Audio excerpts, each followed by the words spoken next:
implications to implications to teaching and learning. Introduction. New technologies have become central to the lives of every individual in our society nowadays. Almost everything that we do in the modern world is influenced by the new technologies. Technology is a part of life, especially in everything we do, big or small. Example po, computer and internet is the fastest way to contact our loved ones and to provide some information around the world. Next po. Intended learning outcomes. At the end of this presentation, learners will be able to enumerate the national ICT policies affecting classroom practices. We've described the implementation of ICT policies in taking learning and identify ICT policies that are incorporated to the design and implication of teaching learning activities. It defines what will have the learners acquired upon successfully after completing the studies. Themes of life orientation po. Next po. Ay, wait lang. The ICT roadmap. In our country, the Department of Information and Communication Technology, or the ICT, has formulated a roadmap to guide all agencies in the utilization, regulation, and enhancement of ICT. Each project has a corresponding policy statement and guidelines. This IDCT roadmap is the responsible for the planning, development, and promotion of the countries. Next po. Saglit. The ICT for Education, ICT for is a program under the DICT that supports all the efforts of the education sector in incorporating the use of ICT as well as determining the gaining access to the infrastructure hardware po. Ay, wait lang po. Hardware, software, telecommunications facilities, and others, which are necessary to use and deploy learning technologies at all levels of education. And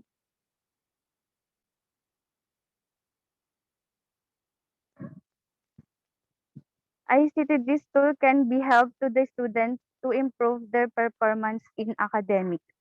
Among the policy recommended programs, they have applications to education, teaching, learnings are next po.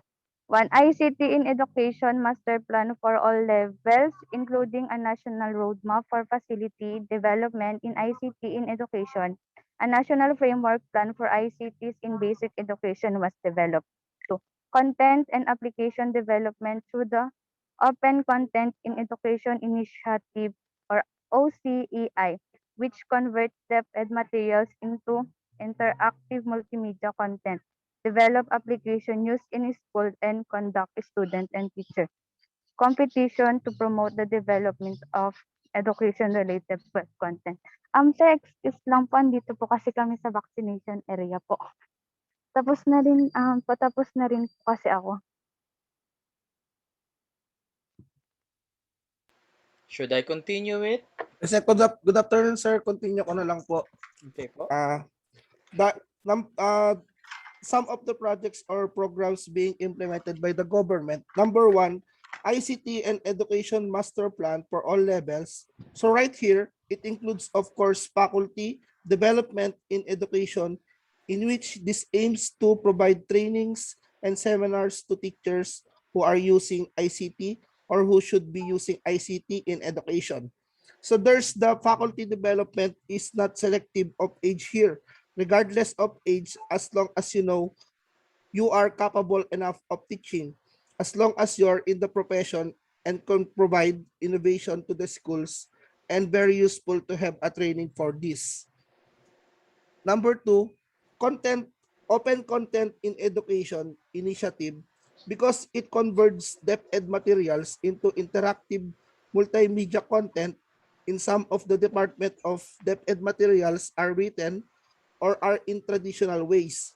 So we all know that if it is traditional, it only stimulates some of our senses, which means that it only provides 20 or 10 to 30% of learning.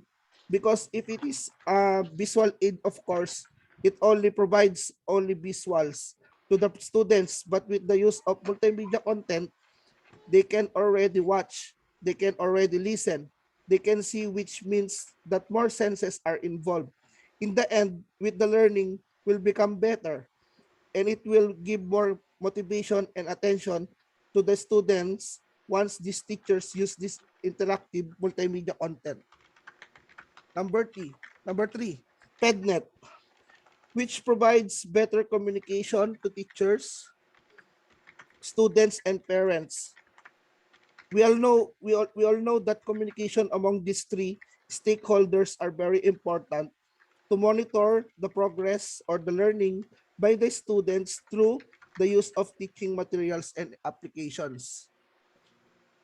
Number four, establish community e-learning called Eskwela for out of school youth in DepEd.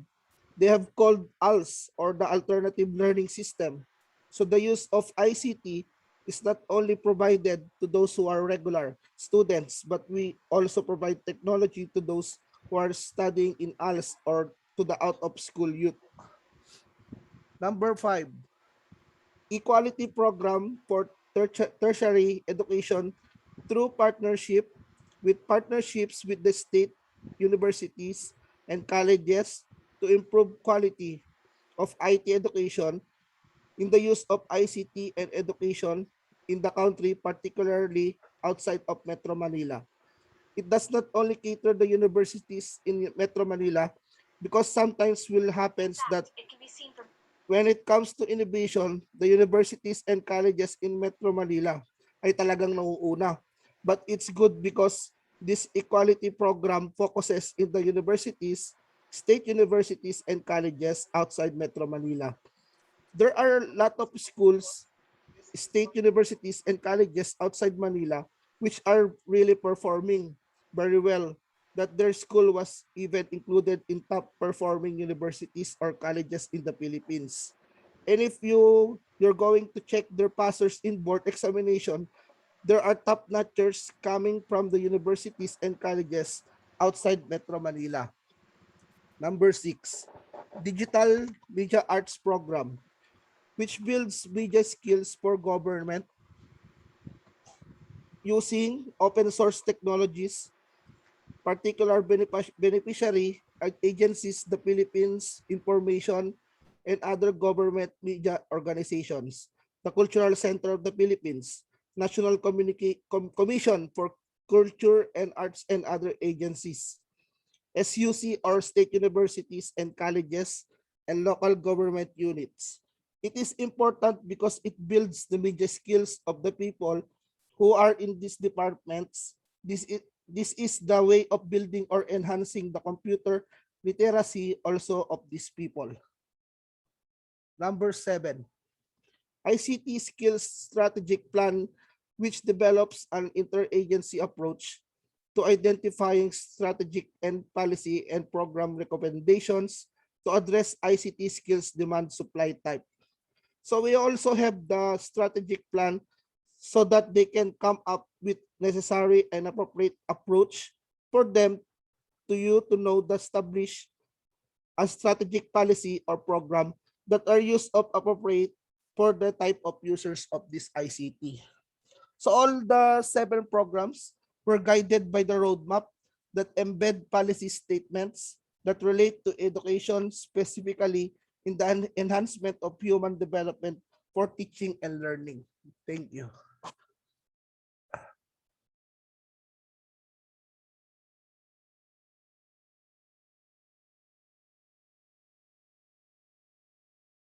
Next reporter. Hello, good afternoon po. Naririnig po ba? Yes, ma'am. Please Ah, proceed. ah, okay. Thank you, Sir MJ.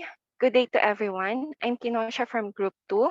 I'm here today to talk to you about some issues on ICT and Internet policy and regulations. Next slide, please. Okay. The first one, we have global issues.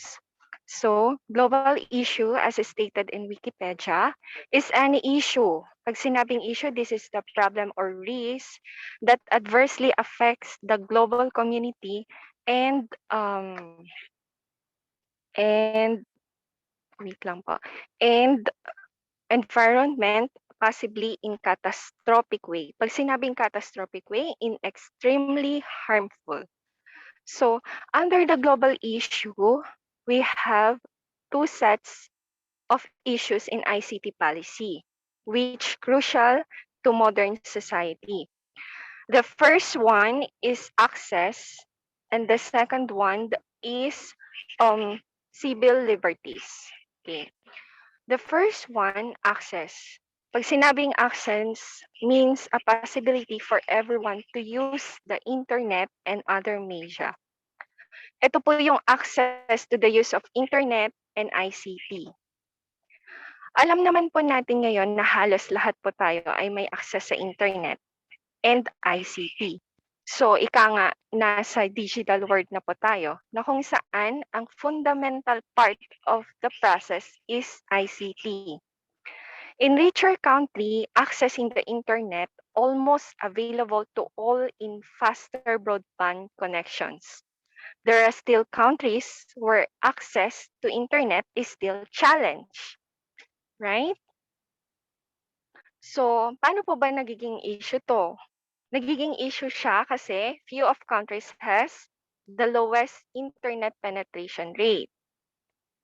So, ibig sabihin, hindi lahat sa mundong ito ay may access sa internet. Big issue po siya. Dahil pag walang internet access or ICT, ibig sabihin, may posibilidad na pwedeng bumagsak ang ekonomiya ng isang bansa. Why? Tulad ngayon, in connection of pandemic, di ba halos lahat ang ginagamit natin through internet, through, anong tawag dito, nasa, kahit nga kumain ka nga sa labas, di ba? Kailangan pa-swipe-swipe na lang or something, i-send mo na lang via Paymaya, di ba? Okay.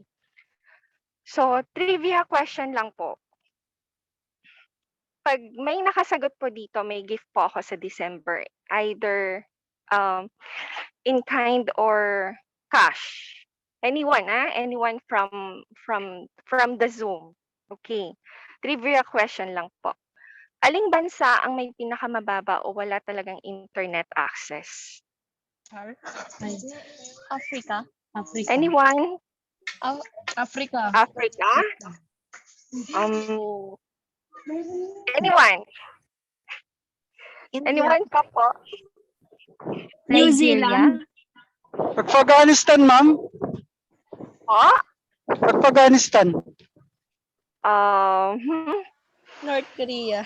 Anyone who would Ay, like to sino raise po their yun? hand? Nagsabi nun? Sino nagsabi Wait, nung New North Korea? Zealand.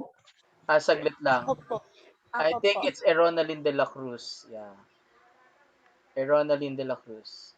Yes, sir. Ma'am Kinosha, nakamute ka. Hello. Sorry. Ronaldin de la Cruz. Hello. Hello You po. got it. You got it. Wow. Okay, chat kita later ha. Okay, in agreement, ito po ang answer ha. In agreement with Joseph Johnson who published countries with the lowest internet penetration rate as of January 2021, North Korea is number 1 with 0% of population using the internet. So alam naman natin lahat na ang North Korea is closed country. Although may access naman sila, pero sino ba? Sino ba ang nakakahawak? Ang government at ang president lang. The rest hindi po makapag-access ng internet. Kung titingnan nyo, maraming nagugutom. Namamatay na lang sila nagutom. Ganun po sa Korea. North North Korea. Okay po ba? Okay po? Okay, tuloy ko na po Okay, the second one under the global issue is civil liberties. Civil liberties, which refers to human rights and freedom. So, when you say human rights, as stated in United Nations, these are rights inherent to all human beings, regardless of race, sex, nationality, ethnicity, language, religion, or any status. The second one is freedom.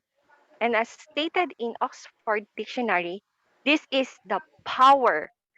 Tandaan po the power or right to act and speak without hindrance. Okay. Under the civil liberties po, may includes the freedom of expression, the right to privacy, the right to communicate, and intellectual property rights.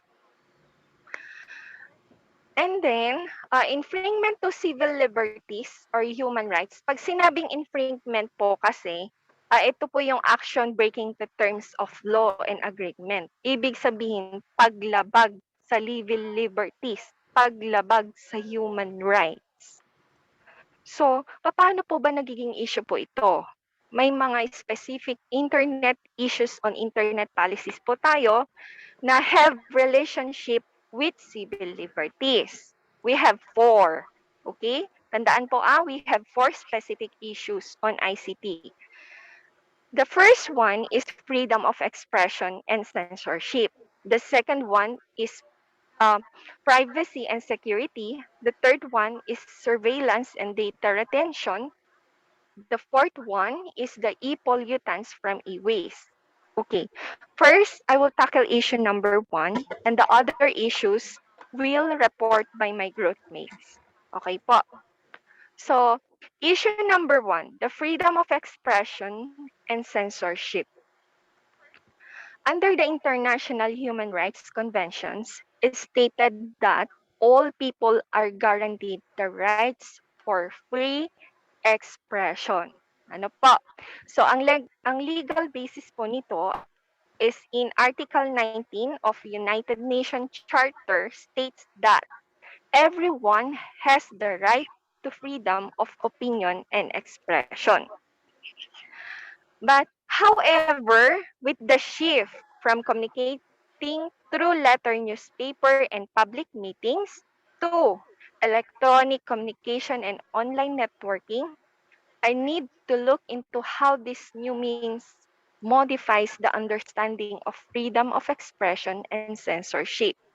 Di ba nga dati gumagamit? Nung araw, gumagamit ng newspapers, telegrama, letter. Kasi nung araw wala pa tayong ICT or something. Wala pa tayong ginagamit na internet. Sa 21st century na po ngayon. 'Di ba halos one click away. Mabilisan na lang. Ano po ba? So, about dyan po, hindi na natin alam kung ano yung limit na tinatawag nating freedom of expression. Halimbawa lang po sa TikTok, hindi na natin ma-modify if part pa ba yun ng freedom of expression? Di po ba? So when we go on and on, we will know why freedom of expression and censorship are one of the issues of information communication technology or ICT. Next slide po. Okay. The UN Universal Declaration of Human Rights, this was proclaimed by United Nations General Assembly in Paris 1948 po. So, it provides that everyone has the right to freedom of thought, conscience, and religion. Likewise, the right to freedom of opinion and expression. So, however, there are practices. Meron pong mga practices na nagva-violate of this provision in the use of internet. Kasi nga, we are all free na gamitin yon. Kaso, wala gaanong regulation pagdating sa social media. Everything can be input in the internet. So, ang computer ba nagsasabi pa, oh, this is bad. No, di ba? Computer cannot say this is bad. So here are the examples of violations. First, the individual rights. The second one is the censorship. And the third one is defamation. Okay. Under the individual rights, ano bang ibig sabihin ng individual rights? Sa insights ko po, ito po yung mga rights ng bawat isa. Okay po? Individual rights are given up in order to have access to electronic networks. Okay? For example, MSNs sa Microsoft Network. Okay. It contracts provide protection of individuals like upload or otherwise make available files that contain images, photographs, or other materials protected by intellectual laws, including but not limiting to copyright or trademark laws, unless you own or control the right thereto or have received all necessary consent to do the same. However, Microsoft reserves the rights in its sole discretion to terminate access to any or all MSN sites or services. Okay po, klaro po sa insights ko naman po, actually sa kadahilan ng pwede nilang kontrolin o i-manage ang papusukan mong sites unless ikaw ang may-ari or founder or maker ng sites, may karapatan kang tanggalin o baguhin o kontrolin ito. Ano po? Okay. The number 2 is censorship. So, censorship restricts the transmission of information by blocking it or filtering the information. Okay. Blocking is preventing access to whole areas of internet based upon blacklist of certain internet address. Locations or email addresses while filtering is sifting the packets of data or message as they move across computer networks and eliminating those considered undesirable materials. The selection of sites that are blocked or filtered has been considered as an issue. Ano po? For example po, kasi I've worked before in Saudi Arabia as a nurse. Actually, yung pasyente ko parang anak ng governor ng Jeddah. Ayun.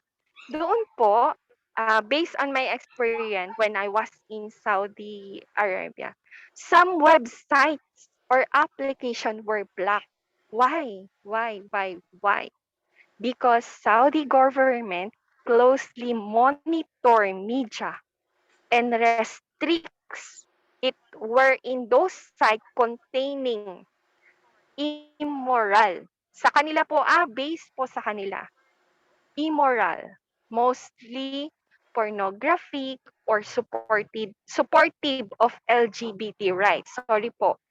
Pero sa kanila po, talagang pinagbabawal po sa Quran nila. Quran is a Bible of Muslims.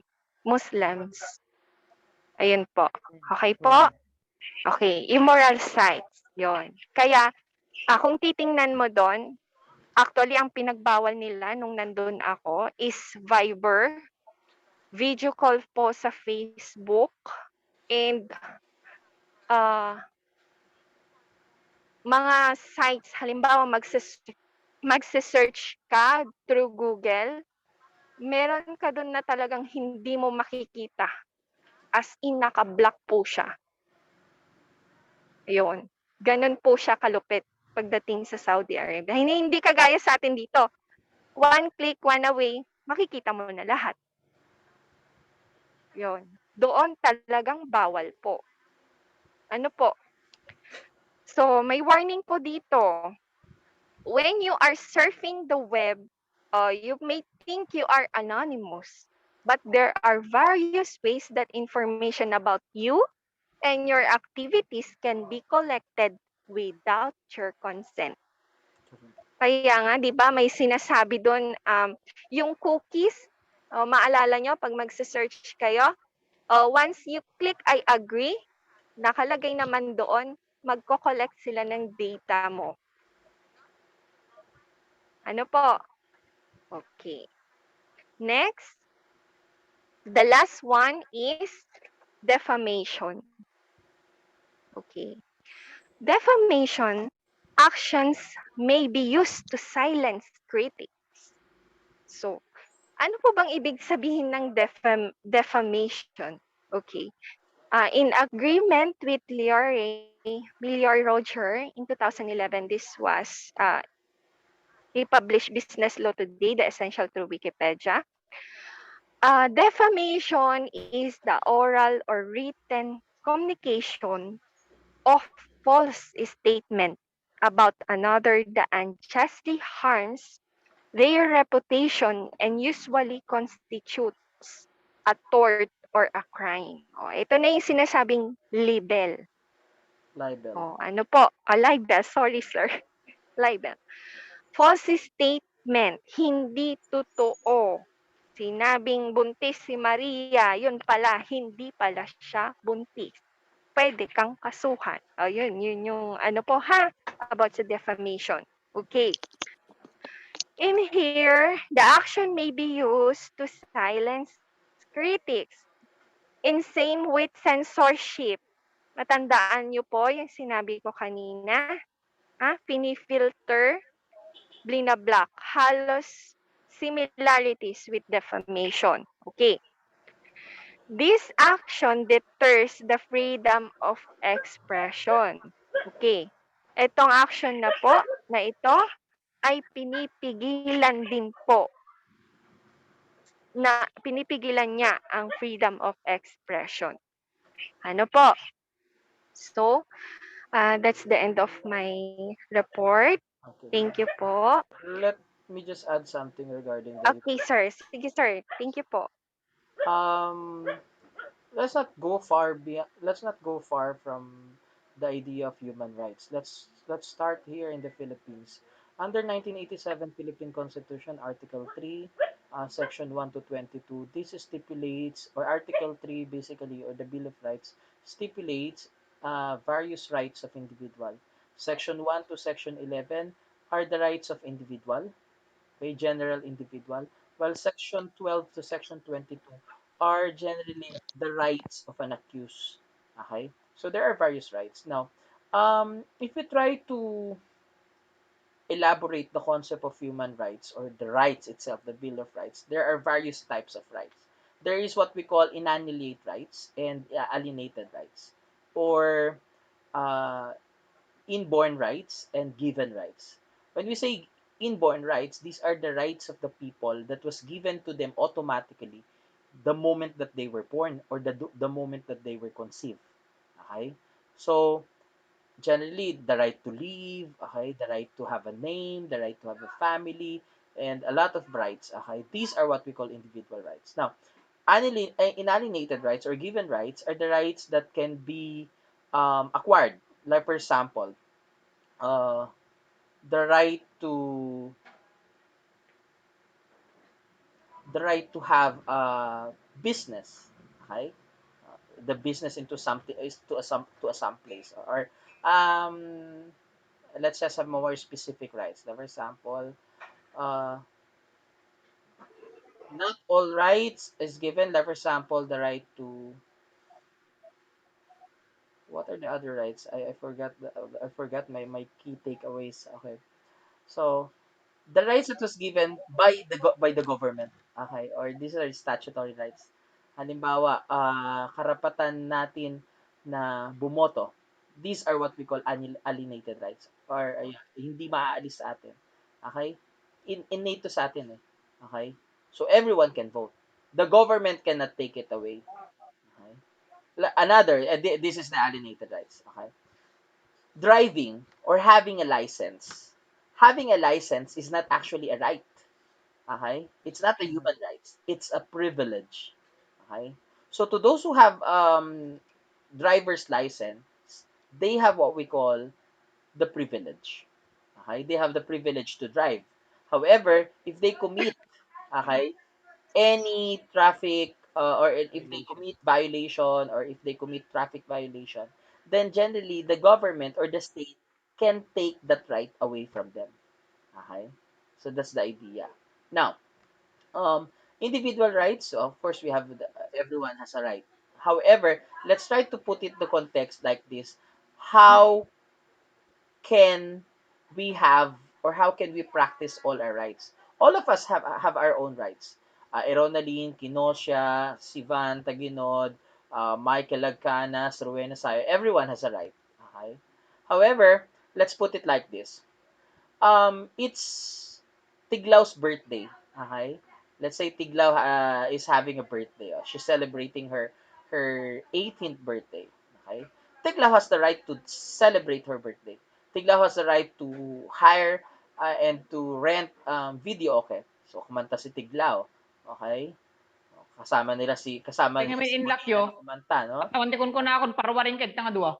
Parwarim lahat nga rudin isudan. Oo. Tapno awang problema, ha? Parwarim isudan. Oo. Okay? Noon na nagulo, parwarim latan. Going back. So, Molina is celebrating her birthday. Okay? Together with Tiglao. Now, however, Miss Kinosha would like to rest. Gusto magpahinga ni Kinosha. Okay, ni Miss Adriano. Does she have the right to rest? Yes, of course. She have the right. Okay? Now, is it okay for Tiglao to continue singing? Yes. Okay? However, according to law, okay, at 10 p.m., dapat wala nang nagbibidyo okay. Okay? So at 10 p.m., Molina's right or Tiglao's right is now being restricted. Sir, is it possible that our rights is there a possibility that the government can restrict our rights? Yes, they can restrict our rights actually. Okay. In some instances, especially if it's a matter of security and safety of the nation, of the people, something like that. Now, let's put it like this. Sa mga nagda-drive dyan, no? Sa mga nakasubok na mag-drive, you see, bakit may two lanes, may right and left lane, tama? May papunta, may pabalik. Now, you have the right to use the other lane. Okay? Karapatan mong gumamit ng lane, lalo walang gumagamit. Okay? Walang gumagamit, edi gamitin mo. Now, however, the point is, what if kung may paparating, may gagamit nung lane na yon? Okay? Pwede ba nating ituloy na gamitin yon? No. Why? Because it's now their rights to use that. Because that is their right. Okay? So, in general, what's the meaning of this? Our right is being limited when other rights start. Okay? For example, sabi ko nga kanina, gusto kumanta ni Tiglaw. Sige, kumanta, Happy birthday to you, Happy birthday to you. Pagdating ng 10 p.m., kailangan rin magpahinga ng kapitbahay mo. So, hinaan mo yung ginagawa mo. Or else they can sue you. Okay? That's the idea of rights. Now, why it is considered as one of the issues in ICT or information communication technology? Simply because these generally we have the right to express ourselves in any platform that we want to. Okay, we can express ourselves via media or various medium, like for example, radio, TV ads, newspaper, social media. However, just like what Peter Parker said, or in Spider-Man, if you are familiar with it, in every power comes with great responsibility. All of us has our own power, and our power is our freedom of speech. We can speak anything that we want. We can speak that anything we think. However, we need to be sure. We need to be certain that what we are telling, that what we are sharing, are all facts. Why? Because dun pumapasok yung defamation. If what you're uttering is not based on facts, if it's merely hearsay, and then definitely you should not be speaking. Okay? Sir, what if it's my opinion? Yes, you may speak your opinion. However, if your opinion, okay, is about discerning, critiquing, and it's not based on facts, then definitely you cannot just simply utter everything at all. Okay? Parang yung tipong, you cannot say, like for example, the word PIA mo. Okay? Alam niyo yan. So, naka-live tayo, baka mamaya may makakarinig dyan. Alam niyo yung bunganga ko pag klase talaga.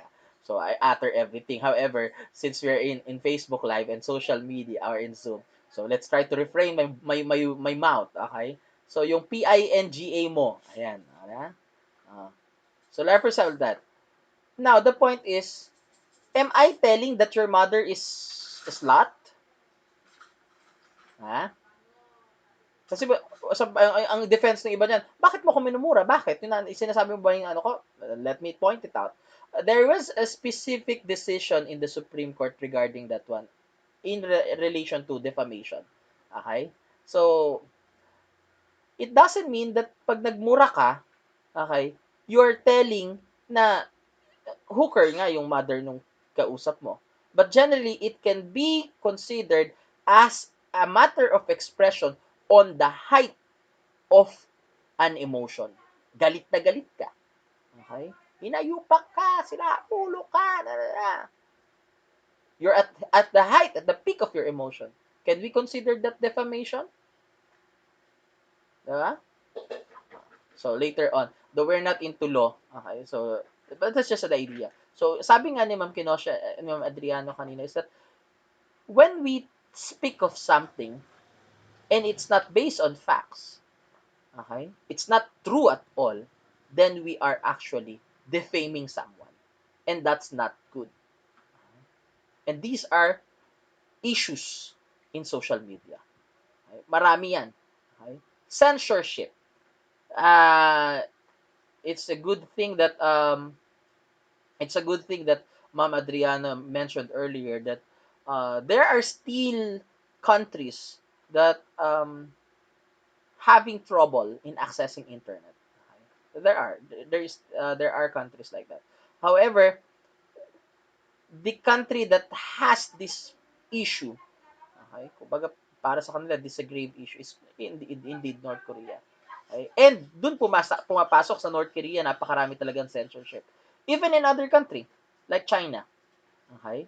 And other nations. There are a lot of nations who have a lot of censorship. Why? Because they would like to limit everything, limit all informations coming from the people and going to the people. Okay? This is a certain scenario in the Philippines of around 1965 to 1980s, okay, during the martial law. Let me just point it out that during the martial law, there are a lot of censorship happen. Not everyone can speak freely of their mind. Not everyone can speak freely. Okay? Why? Because there are things that they consider that when you speak of something, especially if it's against the government, this is a matter of rebellion. This is a matter of sedition. Okay? Coup d'etat, something like that. So there are a lot of censorship. When we say, let's go to Facebook, diba? May mga, halimbawa, sa Facebook group, diba? May mga censorship. For example, pag may tinype si ganito na word, you can be blocked. You can be reported. Okay? So that's a matter of what we call censorship. Are we clear? Yes, sir. Thank you so much. So, yun one very good example of censorship is during the martial law. Okay? It's during the martial law. And now, there are a lot of cultural revisionism, historical revisionism. When we say historical revisionism, there are a lot of revisions in the history. Okay? Though indeed, they say, people claim that martial law is the golden age of the Philippines. But when you go to the facts, when you go to information, it's not. Okay? It's not. I know that you have a lot of your opinions. I know that as a teacher, as an educator, you have your point of views, and I respect that because it's it's stipulated in the Constitution under Article 19 that what we call academic freedom. Okay, academic freedom. It's part of academic freedom, especially in the collegiate level. That when we are talking about information, it should be based on facts. Okay, if you're familiar with your reading in the Philippine history, there are various sources of information, right?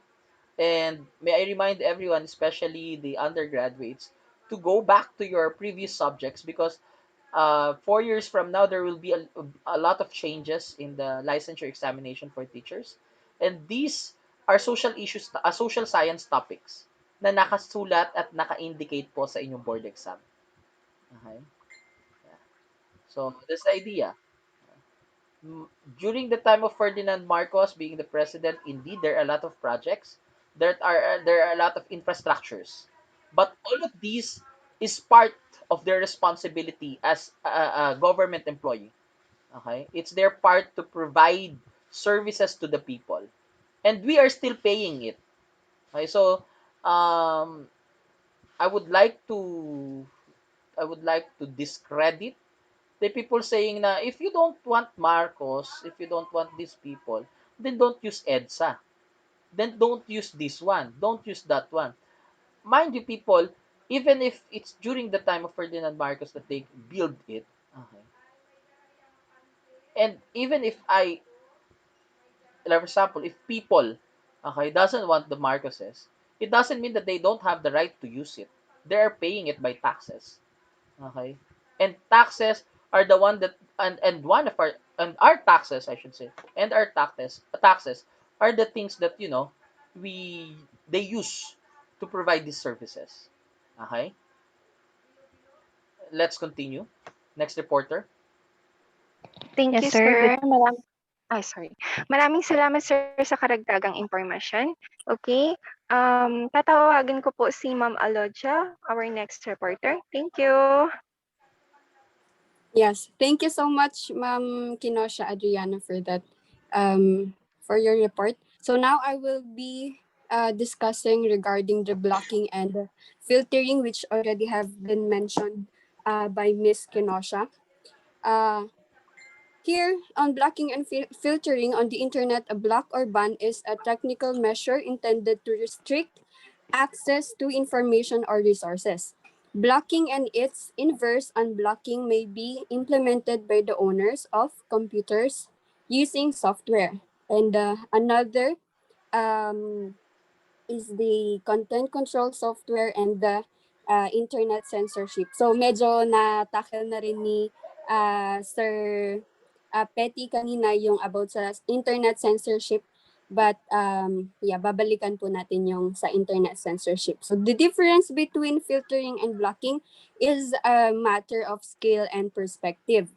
In filtering, it is commonly associated with the use of technology that blocks pages by reference to certain characteristics, such as traffic patterns, protocols, or keywords, or on the basis of their perceived connection to content deemed inappropriate or unlawful.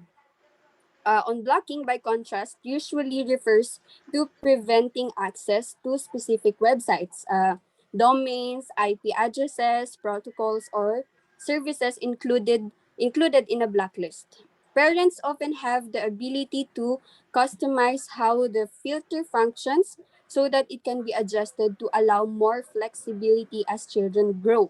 So usually po yung sa YouTube, ganyan, so parents can have the ability to customize the filter functions.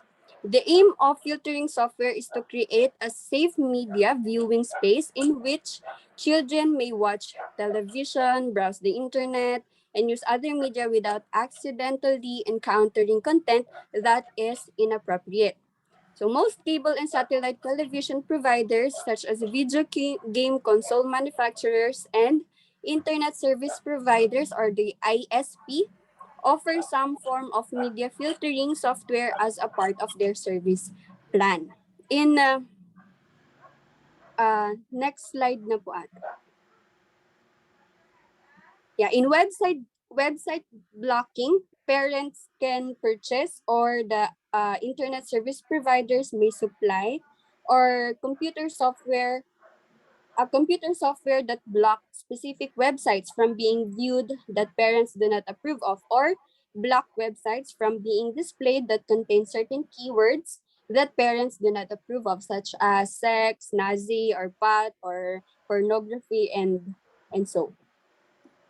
In content control software, commonly referred to as an internet filter or URL filter, is a software that restricts or controls the content an internet user is capable of accessing, especially when utilized to restrict material delivered over the internet via the web, email, or other means. Content control software determines what content will be available or to be blocked. The motive is often to prevent access to content which the computer owners or the other authorities may consider objectionable. So, depende po kung yun nga, unlawful na po ito. Kaya dito po pumapasok yung content control software. So, when imposed without the consent of the user, content control can be characterized as a form of internet censorship. So, later on, we will be, so the next topic will be the internet censorship. So, some content control software includes time control functions that empowers parents to set the amount of time that a child may spend accessing the internet or also playing games or other computer activities. Yeah. So in the internet censorship, it is the control of information that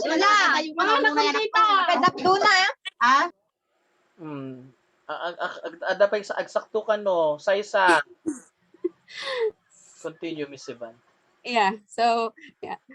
Internet censorship is the control of information that can be viewed by the public on the internet can be carried out by governments, institutions, and even private organizations. So censored content can include copyrighted information, harmful or sensitive content, and more. So people and organizations can censor for moral or businesses reasons to meet societal norms or in fear of legal consequences. So yun po yung pinag-usapan kanina na kung ayaw mong bumangga dun sa legal consequences, kung ayaw mo na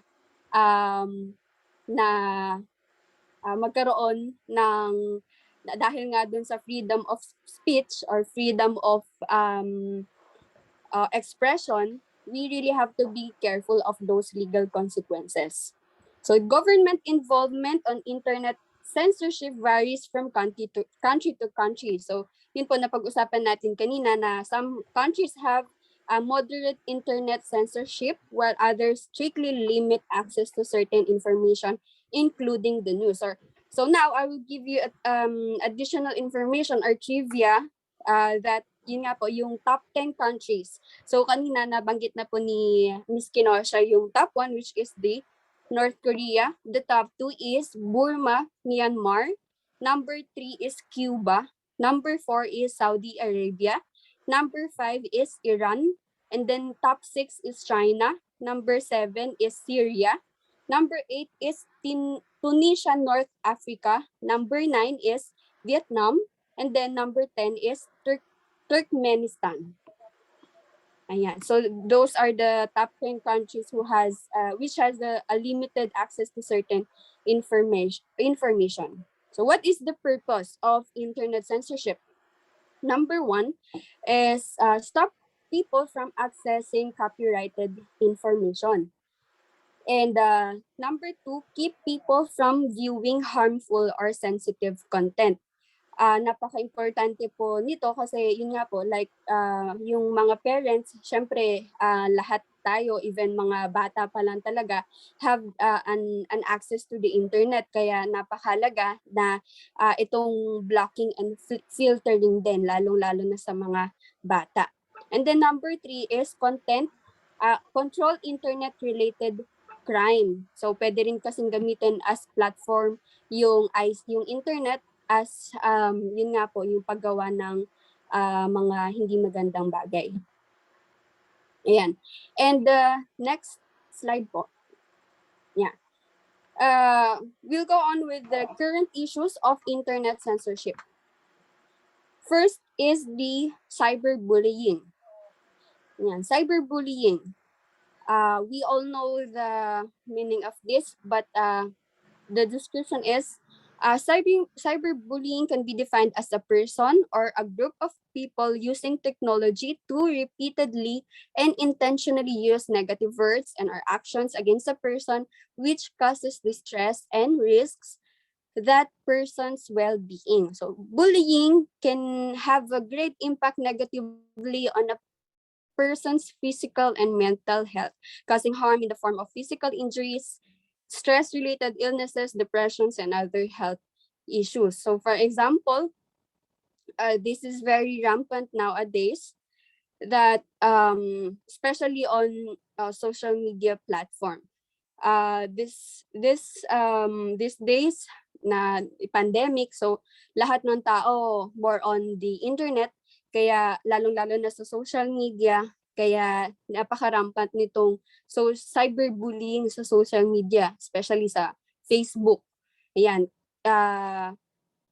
yung mga artist or any known personality in our country, yun po yung mostly tina-target ng mga itong cyber bullying na to, kasi merong mga group of people talaga na gumagawa nitong cyberbullying na to. And also, minsan din they are also paid to do this kind of thing.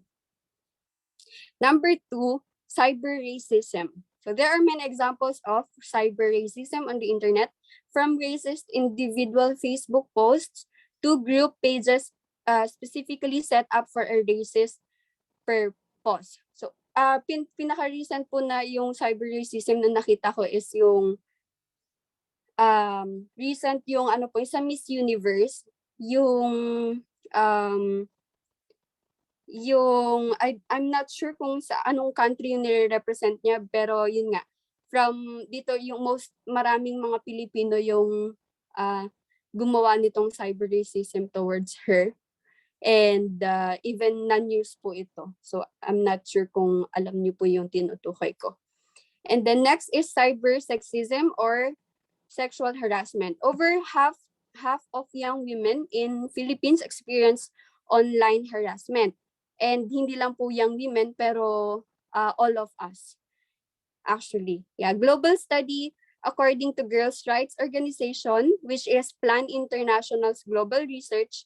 According to their research, 500 girls and young women in the Philippines participated in the survey, and they said that the majority of the girls and young women surveyed believe that COVID-19 pandemic has made being online more important, but falling victim to online violence has been limiting their freedom of expression, driving them out of digital spaces, and leaving them emotionally stressed and feeling unsafe. So that's according po dun sa survey or dun sa research na ginawa ng Plan International.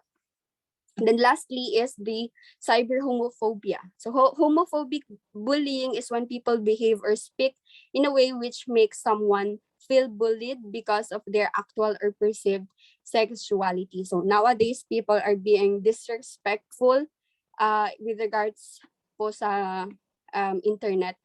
And these are the examples of misuse of internet censorship. Ayan po. So next reporter po will be Miss Erica Rumbawa. Hi, good afternoon. Am I heard? Yes. Yes, ma'am. Yes, you are. You are, ma'am. Yeah. So hi. So before I formally start my report, I would like to add some information about the first reporter. We have three kinds of ICT technologies. So if we are pertaining about ICT technologies, we only have to remember the letters ITN. I stands for the information technology. And T stands for telecommunication technologies. And N stands for networking technologies. So information technologies, it includes the use of our computers, laptops, and so on and so forth. While telecommunication technologies has something to do with our satellites. Say for example, our radio, our television. And lastly, we have technology, networking technologies rather. So it has something to do with our internet. Ayan. So I'll proceed with my report, which is the issue number 2, we have privacy and security. So first, what is privacy? So privacy relates to any rights you have to control your personal information. So discussion na po natin ito kung ipapakita ba natin yung ating mga information publicly or ikikip na lang po natin sa atin. It's either our personal information or about po sa ating trabaho, sa ating kapatid, sa iba't ibang organization. And then we also have security. So security refers to how these informations are being protected. Ayan.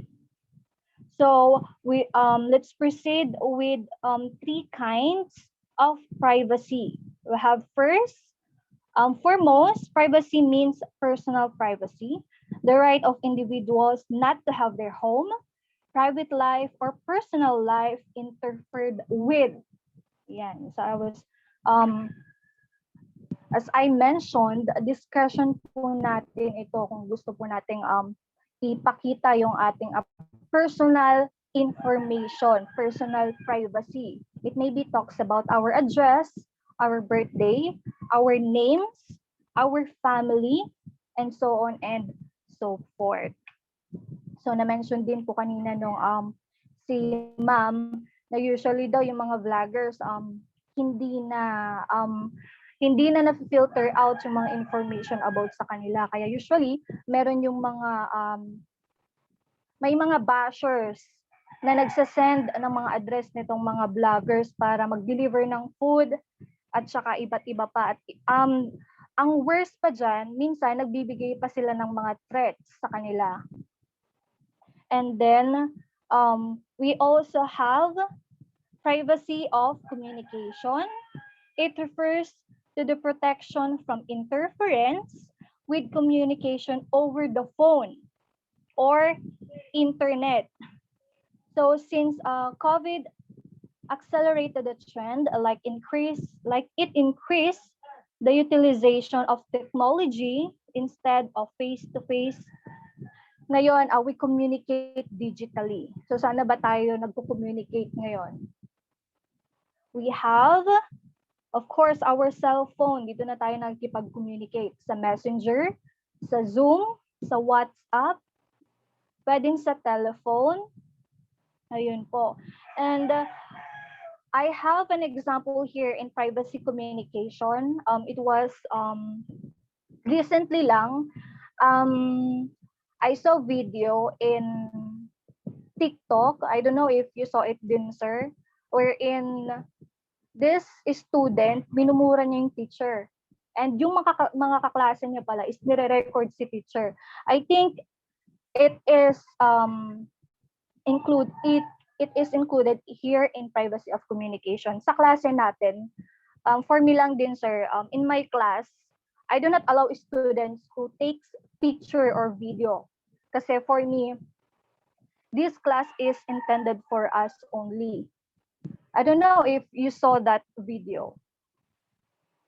Nakita mo ba yun, sir, about dun sa teacher na minumura sa klase niya and then binidyo siya nung ibang estudyante? Ayan, maybe hindi nakita ni sir. And then, I will end with some tip here in privacy of communication, wherein there should be a communication privacy management. Wherein dapat lahat ng sinasabi natin is may boundaries. Lahat ng sinasabi natin ay may control.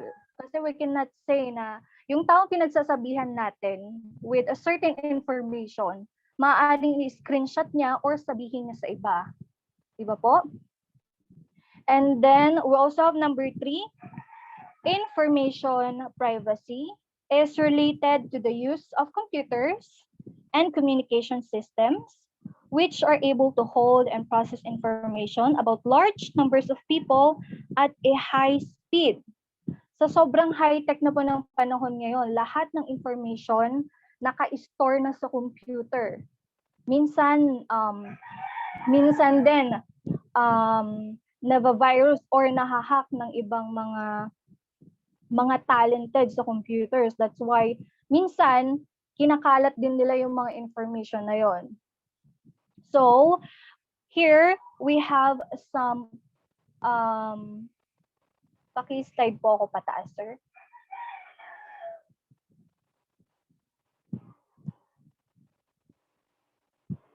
Ayan, meron po tayong Republic Act number 10173, otherwise known as the Data Privacy Act, is a law that seeks to protect all forms of information, be it private, personal, or sensitive. It is meant to cover both natural and judicial persons involved in the processing of personal information. Ayan, illegal po ang pag-obtain. Yes, sir. Illegal po ang pag-obtain ng information ng walang consent po. And then lastly, the Bill of Rights in the 1987 Constitution, as did the previous constitutions, provides in no uncertain terms that the privacy of communication and correspondence shall be inviolable except upon lawful order of the court or when public safety or order requires otherwise, as prescribed by the law. Ayan. I'm done with my report, so I hope you understand. The reporter will be discussing about the surveillance and data retention. Can I add something? Yes, sir. Okay.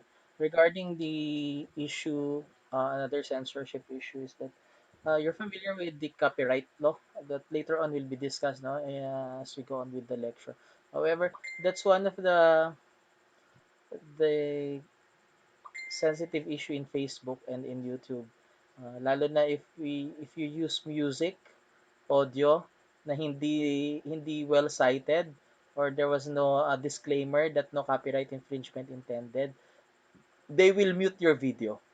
Okay, these are just some of the thing. Another is that true to this is that the law that protects all our data is the 10173 or the Data Privacy Act. Okay, just short idea and key point of about or regarding the Data Privacy Act. Okay, is that if an information is given to you as an individual, you cannot just simply use it and share it to other people.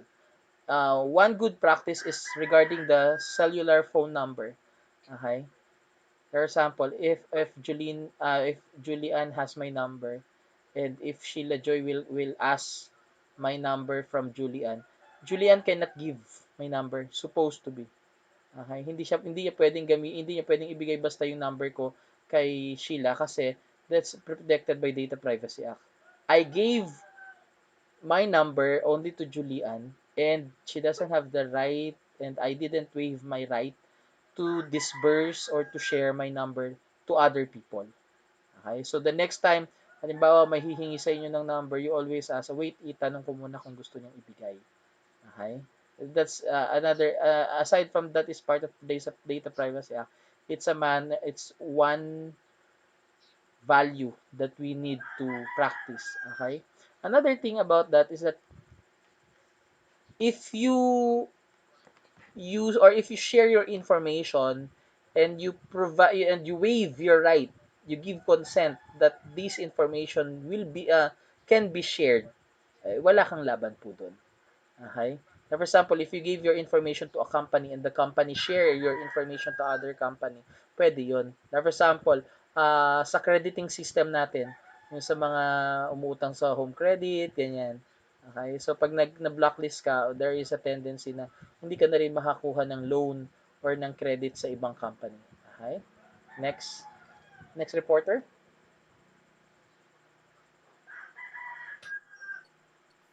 Yeah. I would like to emphasize also about the cyberbullying. Okay? Or the bullying.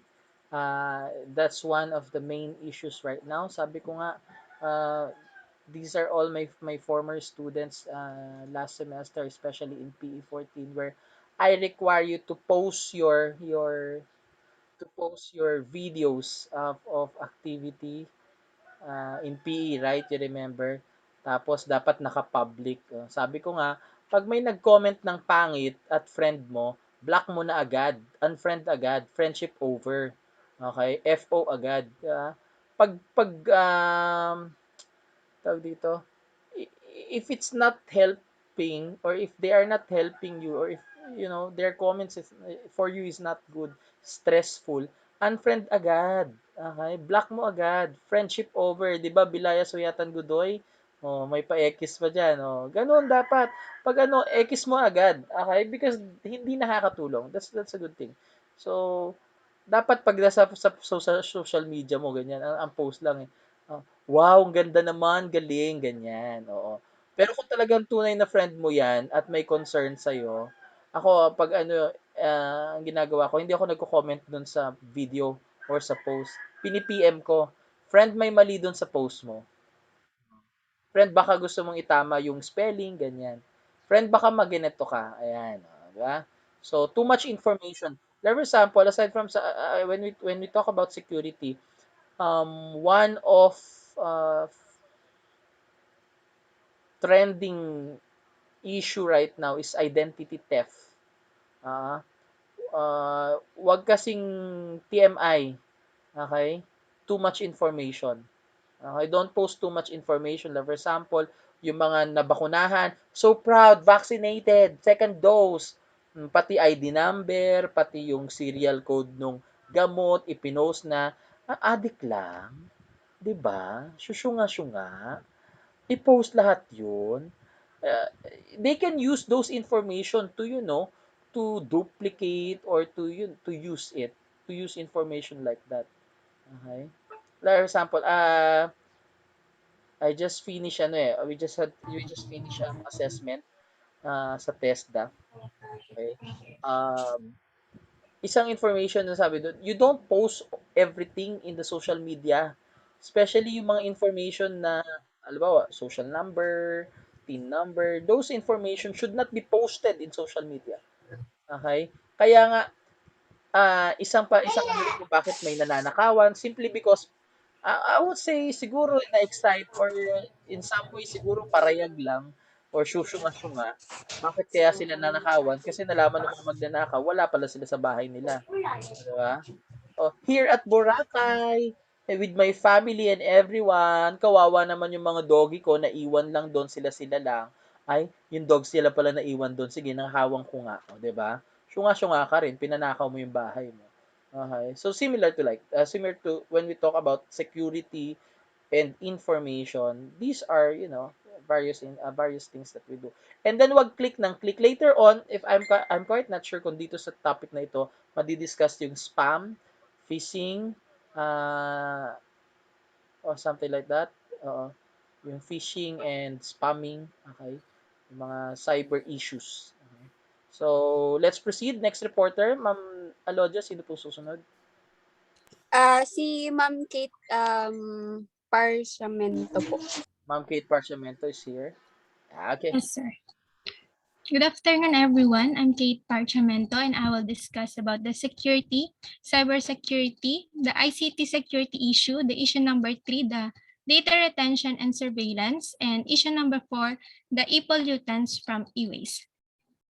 So security, we all know that security is the state of being safe or safe from harm. Security is freedom from or resilience against potential harm or other unwanted coercive change caused by others. Security mostly refers to protection from the hostile forces, but it has a wide range of other senses. So for example, nito is as the absence of harm, freedom from want. Next is the cybersecurity. Cybersecurity is the protection of internet-connected systems, including hardware, software, and data from cyber attacks. In a computing context, security comprises cybersecurity and physical security. Both are used by enterprises to protect against unauthorized access to data centers and other computerized systems. Here in cybersecurity is the practice of defending computers, servers, mobile devices, electronic systems, networks, and data from malicious attacks. And these malicious attacks or threats countered by cybersecurity are the cybercrime, cyber attack, and the cyber terrorism. First one, the cybercrime, it includes single actors or groups targeting systems for financial gain or to cause disruption. It is also criminal act that use the computer or the internet. These types of crimes are prevalent in our modern technological society, and they're becoming more high profile as a greater number of serious crimes are committed. Examples of cybercrime are the stealing of funds from person's bank account, identity theft, the distribution of child pornography, or even as simple as hacking into someone's computer. Next one is the cyber attack. Cyber attack is any type of offensive action that targets computer information systems, infrastructures, computer networks, or personal computer devices, using various methods to steal, alter, or destroy data or information systems. Number 3 is the cyber terrorism. Is the convergence of cyberspace and terrorism. It refers to unlawful attacks and threats of attacks against computers, networks, information stored therein when done to intimidate or coerce a government or its people in furtherance of political or social objectives. Examples of cyber terrorism including the hacking also into computer systems, introducing viruses to vulnerable web networks, website defacing, denial of service or DOS attacks, and terroristic threats made via email. Here are cyber safety tips against these malicious attacks or these threats encountered by cybersecurity. First of all, keep your software up to date. This means you benefit from the latest security patches. Number 2, use antivirus protection and firewall. But use only one antivirus protection. Hindi pwede yung dalawa-dalawa, tatlo-tatlo. Then number 3, use strong passwords. Ensure your passwords are not easily guessable. Mixture of uppercase, letters, symbols, and numbers, or it should contain at least one lowercase or one uppercase or one number. Number 4, do not open email attachments from unknown senders. This could be infected with malware. 5, do not click on links in emails from unknown senders or unfamiliar websites. This is a common way that malware is spread. And number 6, avoid using unsecure Wi-Fi networks in public places like in Robinsons. Unsecure networks leave you vulnerable to man-in-the-middle attacks. Let's go to the ICT security issues. There are 6, the viruses: phishing, sniffing, human error, hacking, and spoofing. So number 1 is the viruses. A computer virus is a small software program designed to spread from one computer to another to interfere with computer operation. Computer viruses may corrupt or delete data on your computer. Use your email program to spread it to other computers or even delete all content on your hardware. Next, the phishing. Phishing is a type of online identity theft using the emails and fraudulent websites designed to steal your personal data or information such as credit card numbers, passwords, account data, or other information. Phishing messages usually take the form of fake notification banks, suppliers, electronic payment systems, and other organizations. Notification will try to encourage the recipient or other reasons the emergency input update their personal information. This excuse is usually related to data loss or system crashes. Example of this, kunyari may nag-text sa'yo, Amazon is sending you a refund of $52. Please reply with your bank account to receive your refund. Example po ng ganyan, phishing.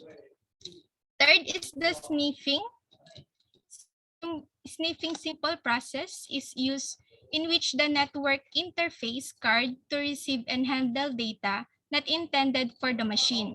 The device or software that known as sniffer smells or simply offer a network analyzer. Sniffing programs are very useful to gather sensitive information such as username and password for Telnet, username and password, credit card numbers, bank account details, and so on. Example po nitong sniffing is ay sa mga movies po, sa law agencies and criminals, they used to bug the telephone lines in order to hear the calls that a person receives in order to get some information.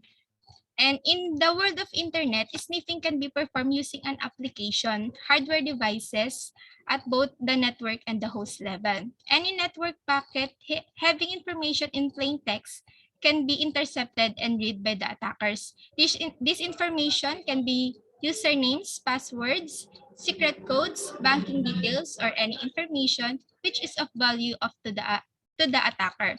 This attack is just the technical equivalent of a physical spy. Number 4, the human error. Human error can be simply described as the error made by the person, but it becomes a bit more complicated than that because people make mistakes. Human error are corresponding manufacturing defects, design flaws, equipment failure, or damage to the environment. The error may be due to human body or mentally incapacitated, the right to perform the desired operation. It may also occur when the program or the direction does not follow the correct or ignore warning labels and safeguards. Number 5 is the hacking. A commonly used hacking definition is the act of compromising digital devices and networks through unauthorized access to an account or system. Hacking is not always a malicious act, but it most commonly associated with illegal activity and data theft by cyber criminals. Hacking is also refers to the misissue of devices like computers, smartphones, tablets, and networks to cause damage to or corrupt systems, gather information on users, steal data and documents, or disrupt data-related activity. And number 6 is spoofing. Spoofing is the act of disguising a communication from unknown source as being from known or trusted source. Spoofing can apply to emails, phone calls, and websites, or can be more technical such as computer spoofing an IP address. Example po nito dun sa spoofing an IP address. Yung si attacker, magsisend siya kay server, sasabihin niya na magsisend si victim ng lots of data. Etong si victim naman, magsisend siya ng data kasi known naman yon, kilala niya si server. Example po niyan. Example din po sa emails, pero dun po sa emails, hindi nating titignan kasi mostly pag sa phishing is spelling mistakes. O kaya may threat siya, o kaya yung mostly grammatically errors and fake email signatures. Next po, the issue number 3, the data retention and surveillance. Data retention is the storage and use of information from communication system. Data retention, also called the records retention, is the continued storage of organizations' data for compliance or business reasons. Sa data retention or record retention, the practice of storing and managing data and records for a designated period of time. There are, sa example in the business, there are so many number of reasons kung bakit yung business might need to retain data to maintain accurate financial records, to abide by local, state, and federal laws, to comply with industry regulations, to ensure that information is easily accessible for e-discovery and litigation process, and so on. In surveillance, the careful watching of a person or place specifically by the police or army because of a crime that has happened or is expected. Dito sa surveillance is the best example nito is the CCTV.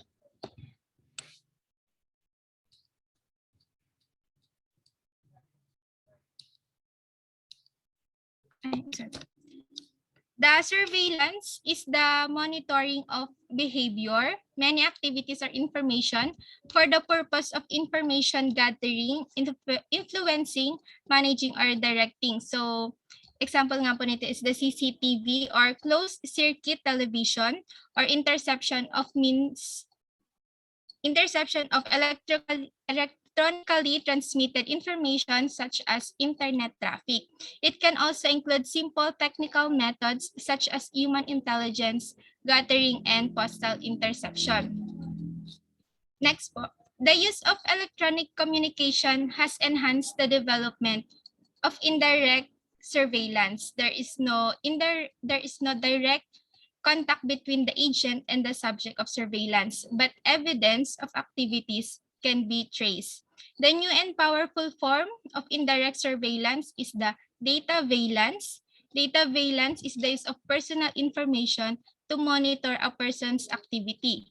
So data veillance refers to the monitoring of data resulting from a credit card transactions, GPS coordinators, emails, social networks, and using digital media often leaves traces of data and creates a digital footprint of our activity. There is a little that can be done to prevent surveillance. What can be done is to change the methods of working to make surveillance difficult. This is called counter surveillance or information security if it refers to computers and electronic communication. So dito to prevent surveillance is counter surveillance, which involves taking measures to prevent others from monitoring your activities. You may do this in the interest of safeguarding the following: your safety, your privacy, and commercial interests. So counter surveillance can protect you and your family on a personal level, or you can use it to protect your business and employees from people looking to steal trade secrets, financial records, or proprietary information. Issue number 4, the e-pollutants from e-waste. A large amount of e-waste is generated by ICT. These are particular terminal equipments used for computing, like PCs, laptops, broadcasting, the television and radio sets, telephony, the fixed and mobile phones and peripherals, the fax machines, printers, and scanners. According to the Basel Action Network, e-waste encompasses a broad and growing range of electronic devices, ranging from large household devices such as refrigerators, air conditioners, cell phones, personal stereos, and consumer electronics to computer, which have been discarded by their users. The accumulated e-waste is due to rapid turnover of equipment due to rapid improvement of software. While material waste can be destroyed by crashing, toxic material brought about by the different equipment requires utmost management. Here in e-waste, when e-waste is exposed to the heat and toxic chemicals are released into the air, damaging the atmosphere. So e-waste contains toxic materials. However, its management is rarely focused by policymakers. Therefore, its negative impact on the global environment, ecosystem, and human health is aggravated. So these toxic chemicals, toxic elements include arsenic, cadmium, chromium, mercury, and lead, causing pollution. So these toxic chemicals are released into the air, damaging the atmosphere. This is one of the biggest environmental impacts of e-waste. Those toxic materials can then seep into the groundwater, affecting both land and sea animals. So electronic waste can also contribute to air pollution. And that will be all. Thank you. Next po si Ma'am Mitch.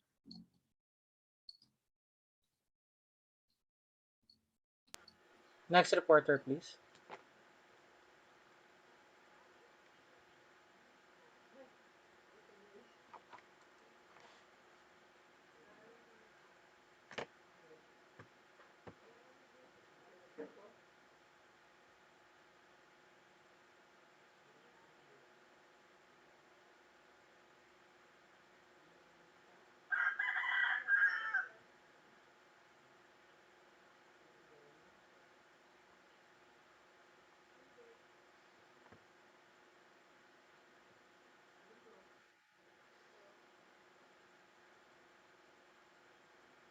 Wala po ata si Ma'am Mitch, sir. So ako na lang din po.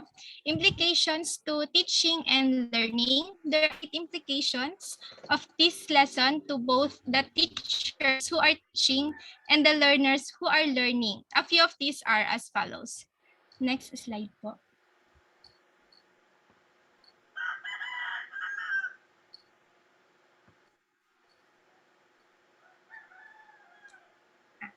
For the teachers and teaching, number 1, guide the teachers on what they should teach that relate to ICT and how to teach. Number 2, technology should never replace any human teacher. Number 3, there are rules and regulations that govern the use of technology. Caution should be observed to protect individual privacy. And number 4, all the issues and many more shall be part of the teaching content, as each teacher will be encouraged to use technology in teaching. So kailangan dito for the teachers and teaching, kailangan pa ring mag-guide yung mga teachers kung ano ba yung ituturo nila, and dapat hindi kung ano-ano, syempre dapat related in the information and communication technology and kung paano nila ituturo sa mga learners nila. And dapat hindi nare-replace ng technology ang human, kasi iba rin talaga kung yung mga teachers yung magtuturo sa mga bata. Kasi pag puro technology, di ba, pag minsan yung mga bata na tinatamad din sila kasi puro na lang gadget yung nasa harapan nila. So iba pa rin yung pagtuturo talaga ng isang human teacher or isang teacher. So then dapat hindi mawawala yung mga rules and regulations na dapat gamitin for the technology, and meron dapat din talagang nakapaloob na caution to protect the individual privacy. And next slide po.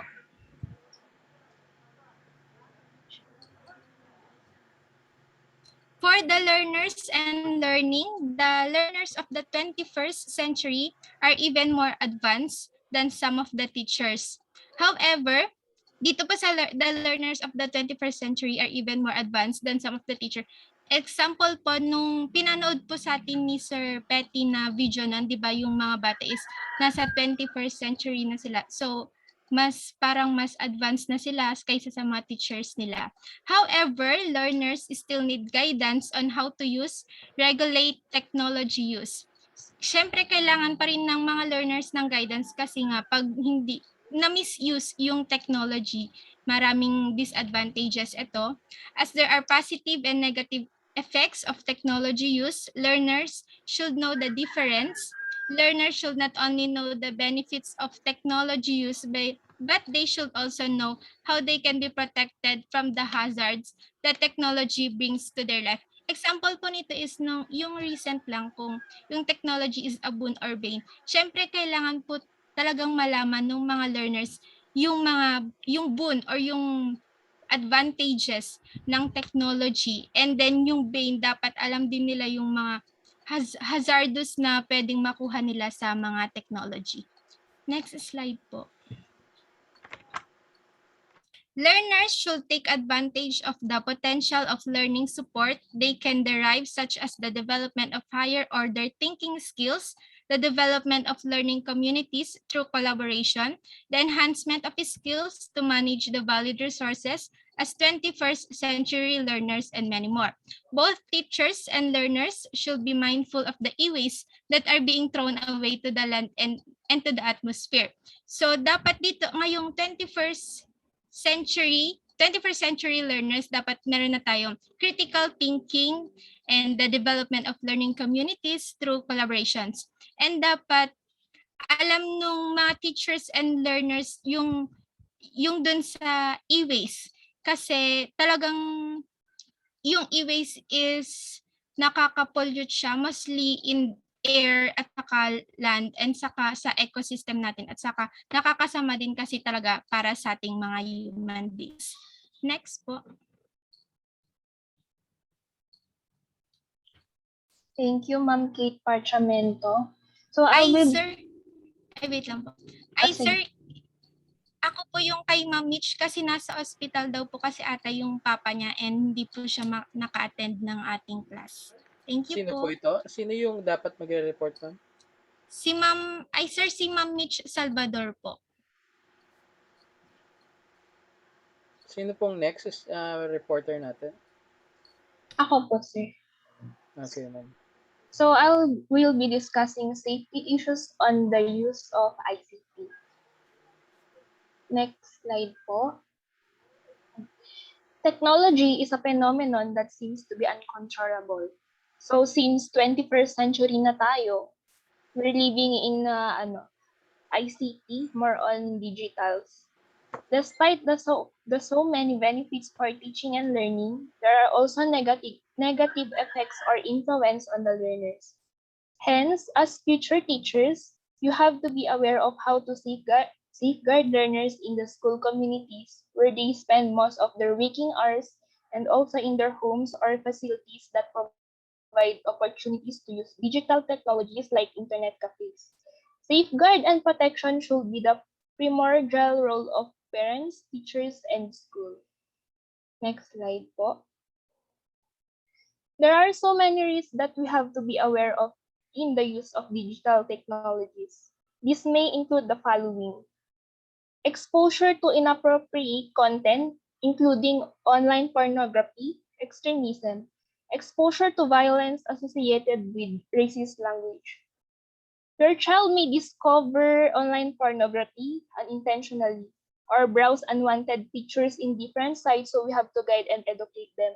So may mga sites na nagpapakita na pornography na hindi naman nila intention na i-open. So, we have to guide, syempre, lagi dapat yun. Kasi ngayon, yung mga kids, lagi na silang gumagamit ng technology like cellphone. Kasi ngayon, nandito na tayo sa pandemic.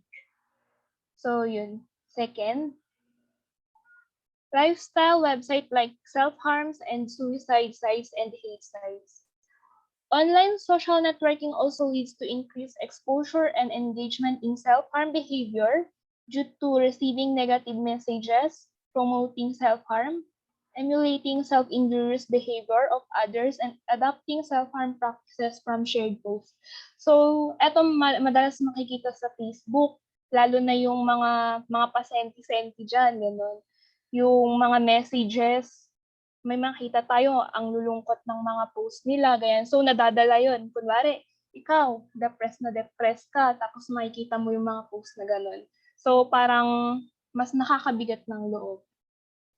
Cyberbullying in all forms. Receiving sexually explicit images or messages.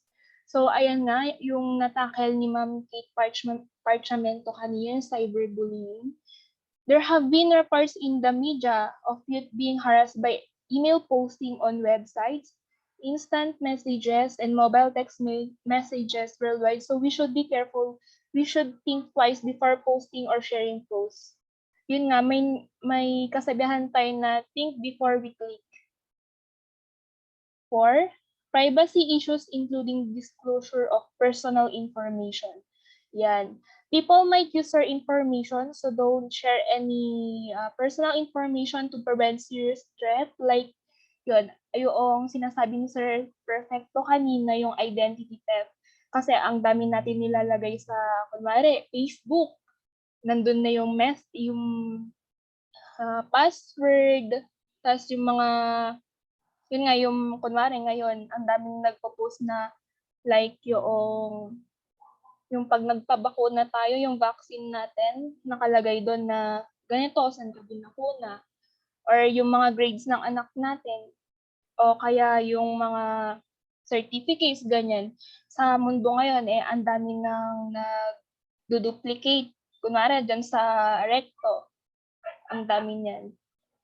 Number 5, health and well-being, amount of time spent online, internet, gaming, and many more. Spending a lot of time on digital devices can affect your health, like your vision. So, ayan, lagi kasing kunwari, yung mga bata, lagi silang nakatutok kasi yun nga, nasanay sila dito sa gadgets. Like me, naka-eyeglass na ako ngayon.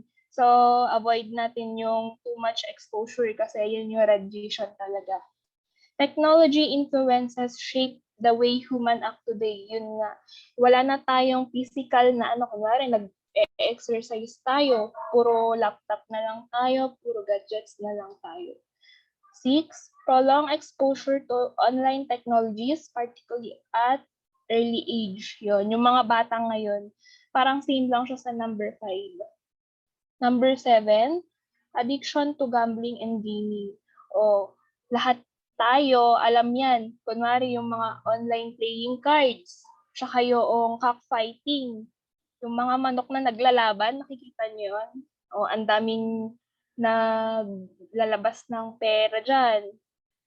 Para yun, nakaka-addict, nagiging bisyo. Number 8, theft and fraud from activities such as phishing.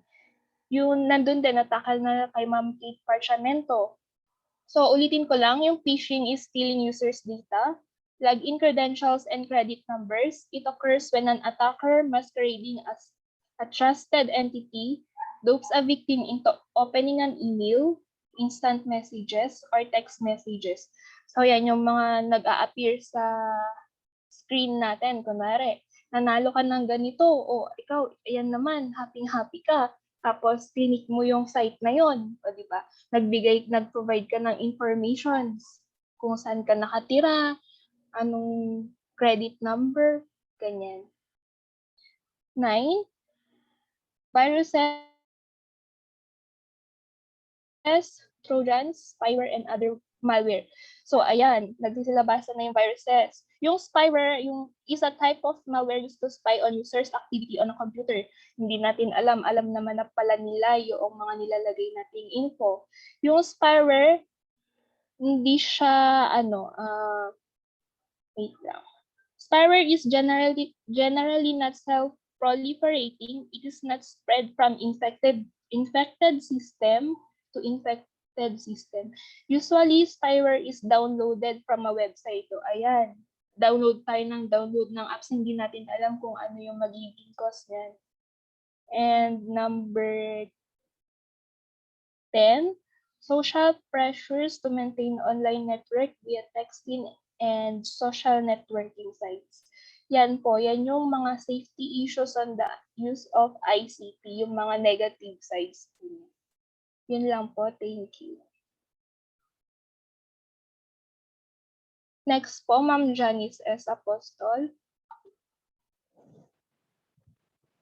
Yes po, good afternoon. Good afternoon, sir and everyone. So, this would be the last topic of the group, the minor misuse of ICT and the e-safety rules. So, I will be discussing first the minor misuse of ICT. So, the minor misuse of information communication technology or ICT includes the theft or hardware and software, unauthorized access to computer system, and inappropriate use of equipment. So in school, some minor misuse made by the learners include the following. Number one is copying information into assignment and acknowledge the source. This is the plagiarism and copyright infringement. So a student is considered plagiarized when he or she has failed to acknowledge his or her sources or has not acknowledged sources accurately and completely. So plagiarism can occur in many types of assignments, including essay, response papers, and research paper.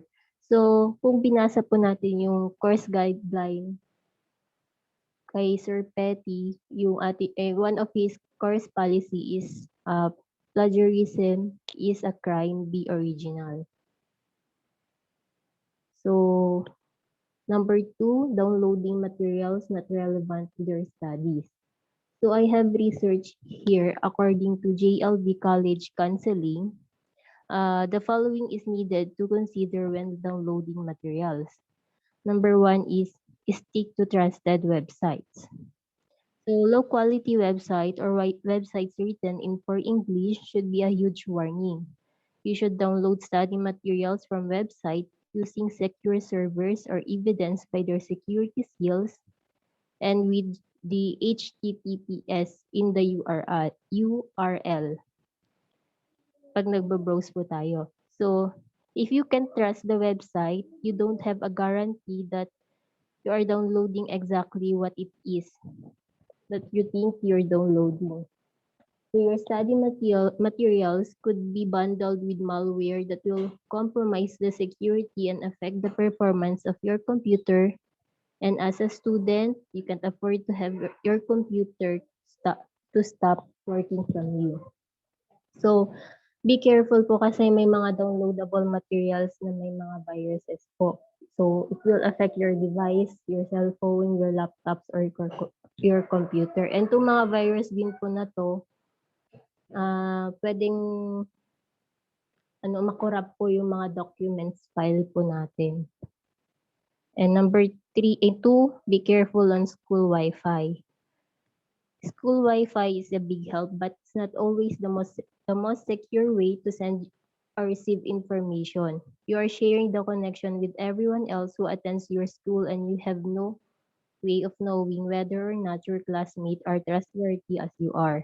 So for that reason, you might want to download things through VPN for school. A VPN will prevent other people on networking from seeing what you're doing and potentially accessing confidential information on your computer. So VPN is very helpful if yung Wi-Fi is free access. So wag po kayong mag-use ng free Wi-Fi pagka kasi hindi po talaga siya safe, lalo na sa mga estudyante. And number 3, update your protection regularly. So anyone who downloads anything should be using some kind of antivirus protection. Any kind of downloadable content you receive on the internet, including email attachments, may come along with some sneaky surprises. Through it may be tempting to tick that update later box when you're up to your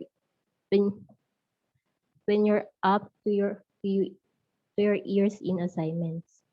So it's worth in the long term to see what you're doing and allow your updates to run.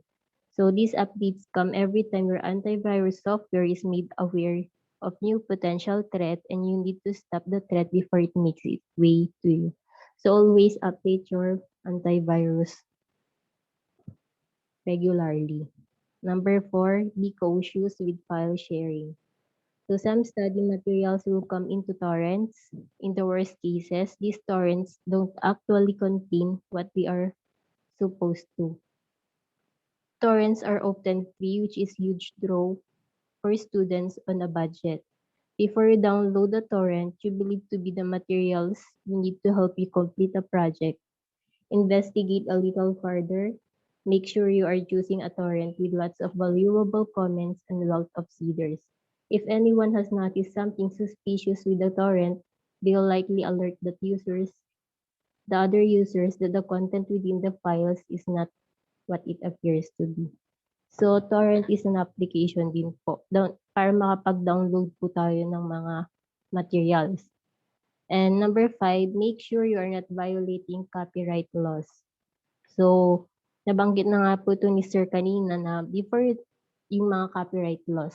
So, before you download anything for free, make it sure it's actually free material. For example, gagamit ka ng music,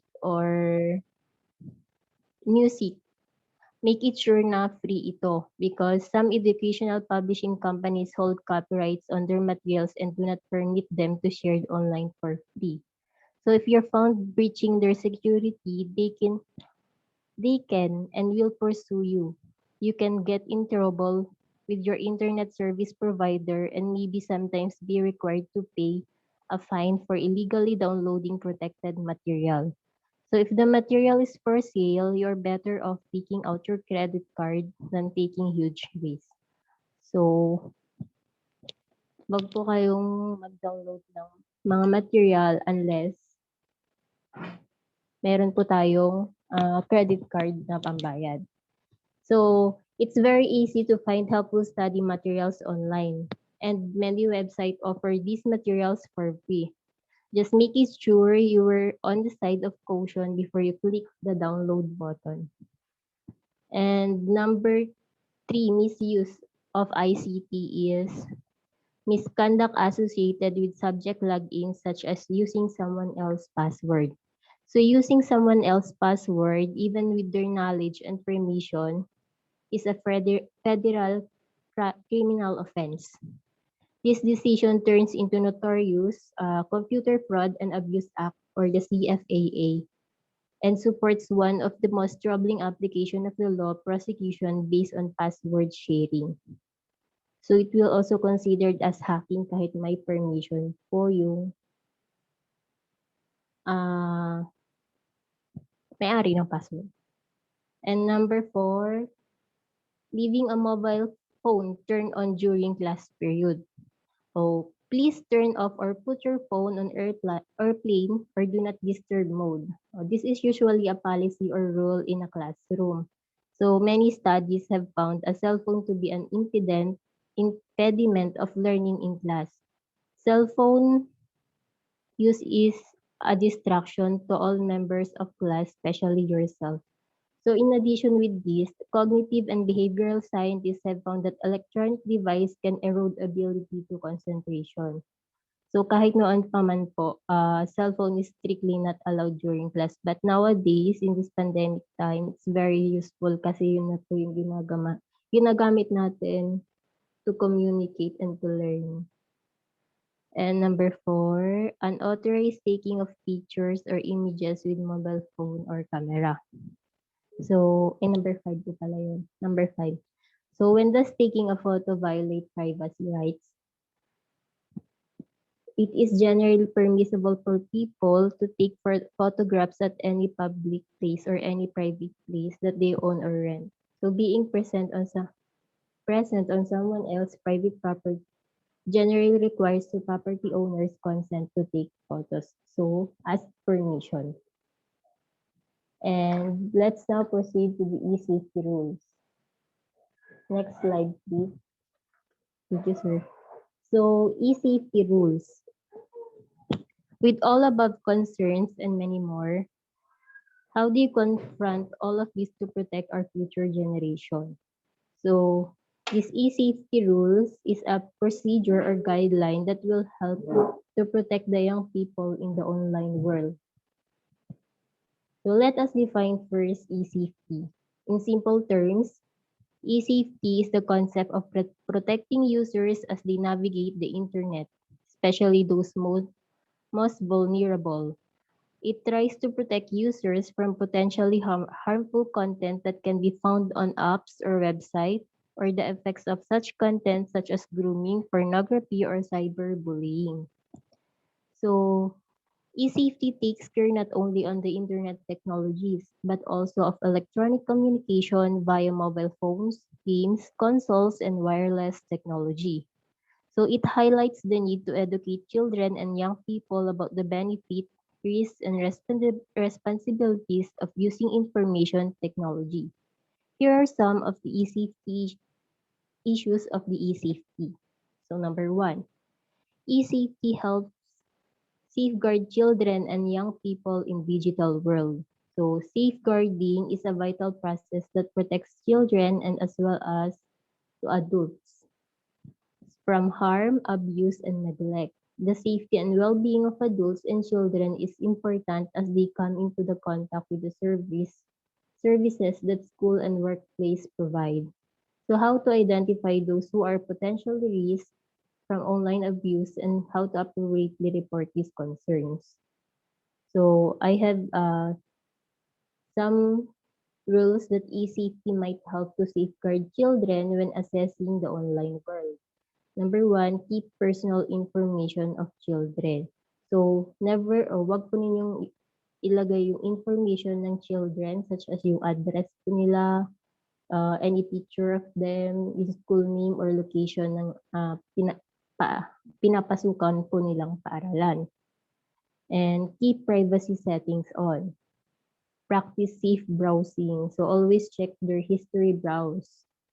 Then make sure internet connection is secure.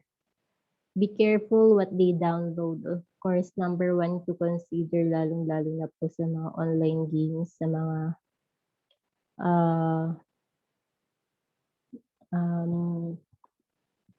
SPG po na mga abusive and censored pictures. And as much as possible, don't let them know about the social media. Then choose a strong passwords. Keep your computers and mobile devices up to date. Yung antivirus na po, lagi po nating regularly check. Don't let them talk to strangers. So don't let them use any application, a chat application. Don't let them play without time limits. Dapat po may time bounded during when they use cell phones or devices. And lastly, don't enter websites with inappropriate contents for children. And number two issue of e-safety, emphasize learning to understand and new technologies in a positive way. So e-safety is less about restriction and more about education. Schools have a duty of care to enable pupils to use online systems safely. So teachers are also responsible in guiding students in learning a wide range of knowledge through the use of the internet and by using it safely. So students are also guided by the teachers, especially the young ones. But it will also depend on the students because not every time teachers are around. Number 4, e-safety educates children about the risks as well as the benefits so we can feel confident online. Online usage also has advantage and disadvantage, and it's very helpful that the concept of this e-safety is to educate children the benefit and risk. So it's very essential for the young learners to feel comfortable and safe when they are learning. And lastly, e-safety support young learners and adults develop safer online behaviors both in and out of school. So young learners can easily adapt behaviors more on what they see and hear. So this rule is very much helpful for the development of good behavior and attitude of children. So in fact, e-safety rules help you to avoid getting into trouble by using the internet as a mode of learning. And that would be all. And thank you for listening. I will give the floor to Ms. Tiban for the activity.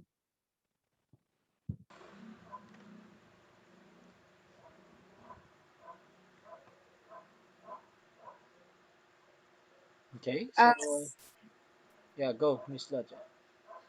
Sir, yung activity po sa Google Form po siya. Okay, Yeah.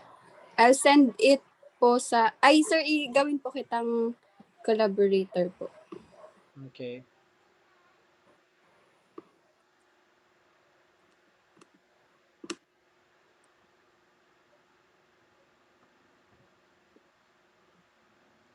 I'll just put it into sa Google Form ito, Ma'am Loja. Yes, sir. Okay, okay. Okay, so while Ma'am Loja's doing some fixes on the activity. So yeah, I would like to reiterate the point that was mentioned earlier by Ma'am Janice. Is that correct? Ma'am Janice yung last reporter, tama po ba?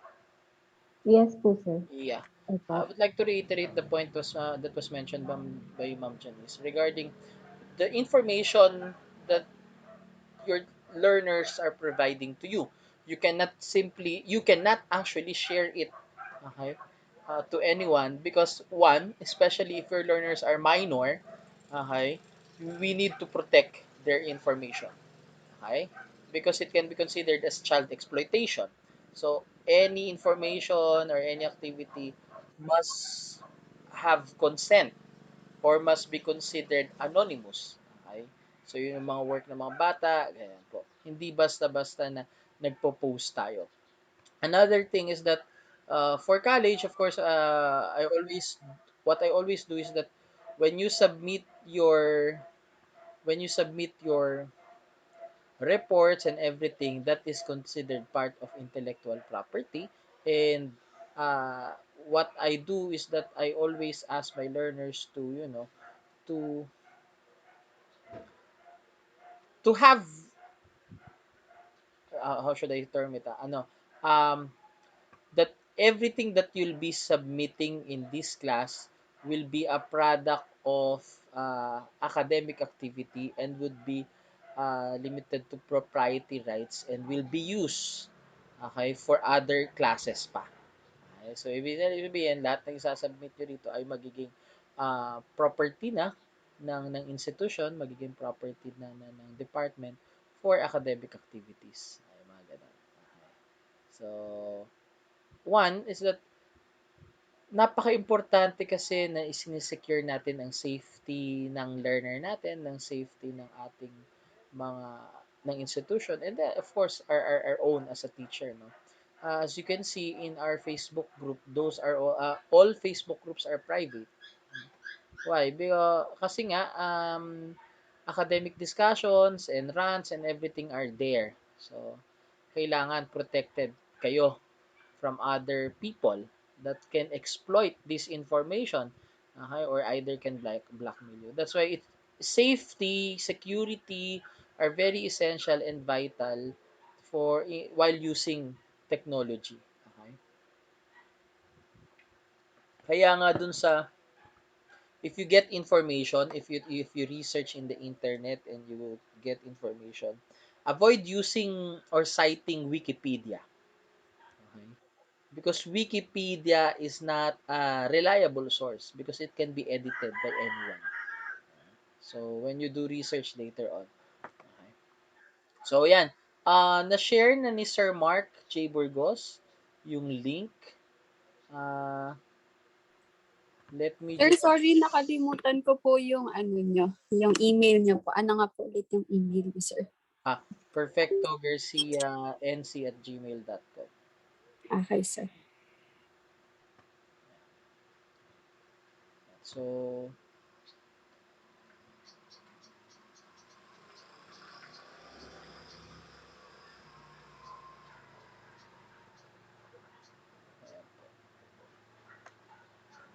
okay na ma'am?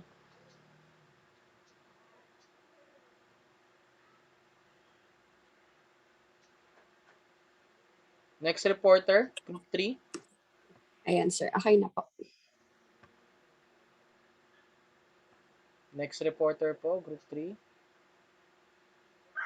Sino po ang group 3?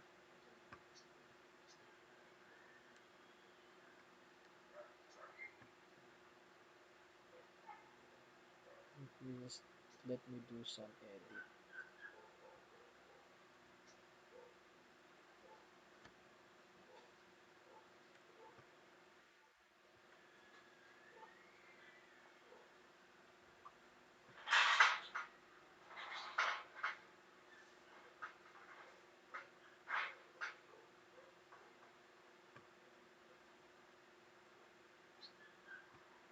Sino po ang group 3 natin?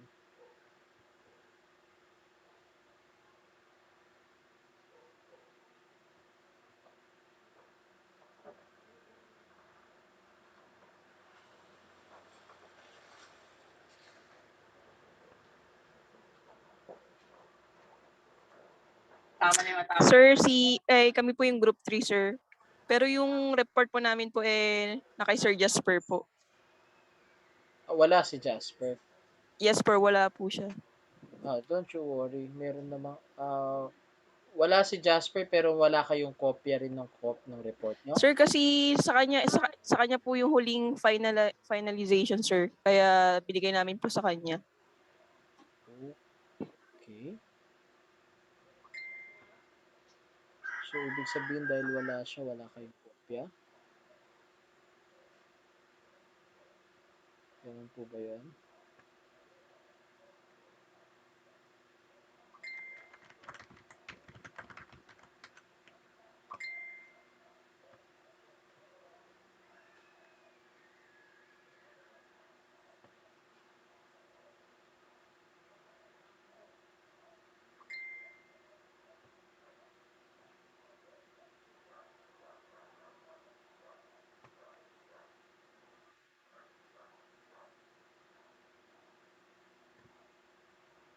So, wala po yung reporter nyo, ganun lang. Okay. Sige. I'll be sharing your report. Anong group ito? Group 3, the topic would be non-digital and digital tools. Tama ba? Yes, sir.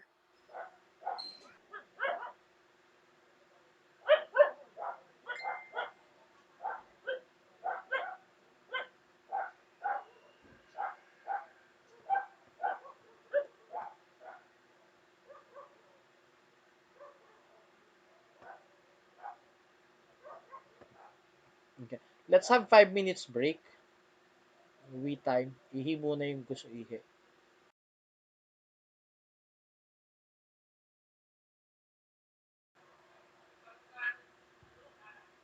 Okay, so good afternoon again, everyone.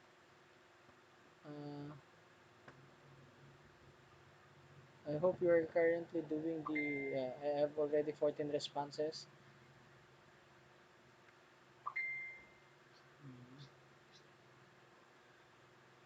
For the activity. Now, for your next activity for undergrad students, your next activity is to start your Microsoft Educator class. Okay? Microsoft Educator class. So, in your Microsoft Educator class, you take 21 CLD. Okay? The 21 CLD class. You'll see there in your course learning path, if I'm not mistaken. So, you start doing that. That all in all, though, that would comprise of 20 hours. Okay? So, pwede nyo siyang i-take anytime you want to pag may free time kayo, okay? So, you have to complete and get all the badges for that specific course. Okay? Then, next would be for everyone,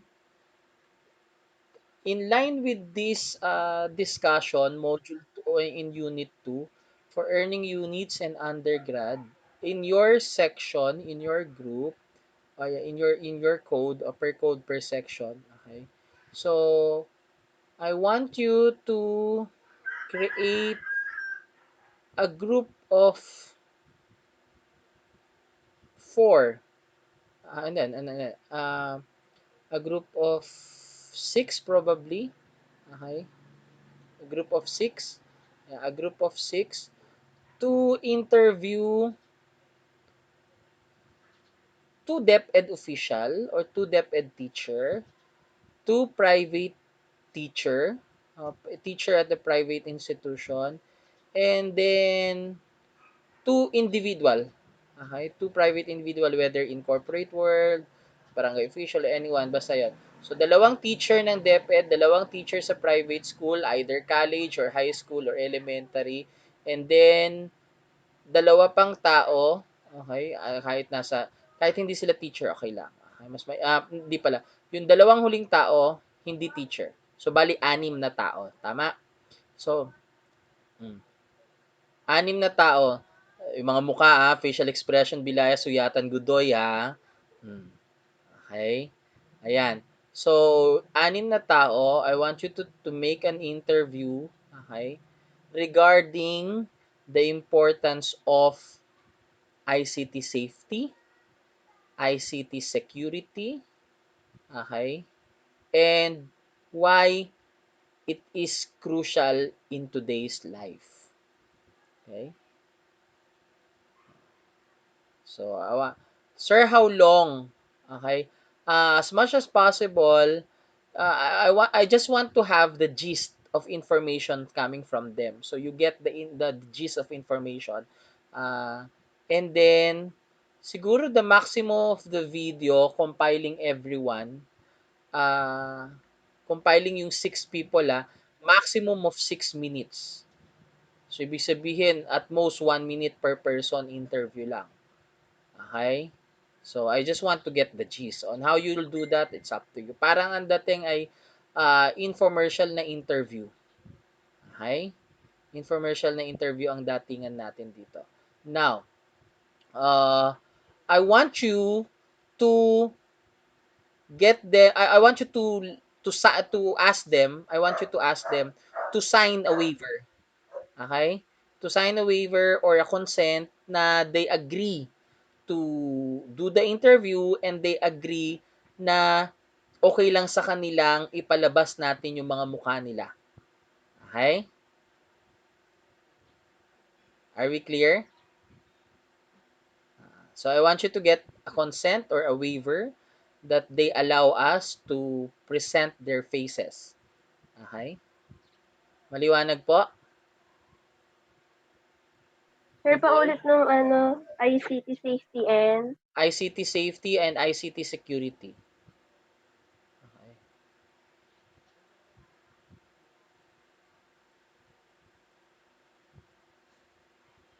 Generally, ito yung tanong. Okay?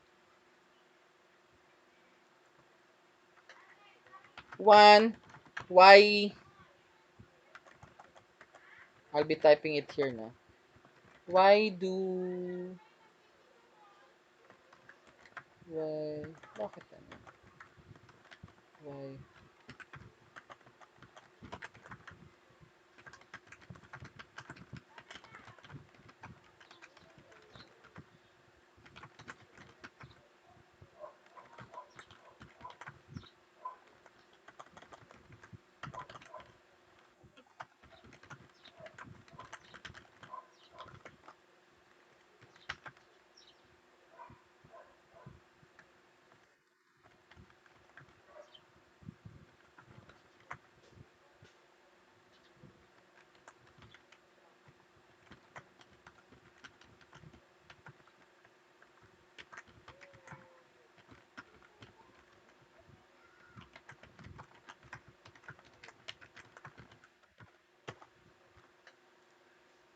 yan. Dalawang question lang. Okay?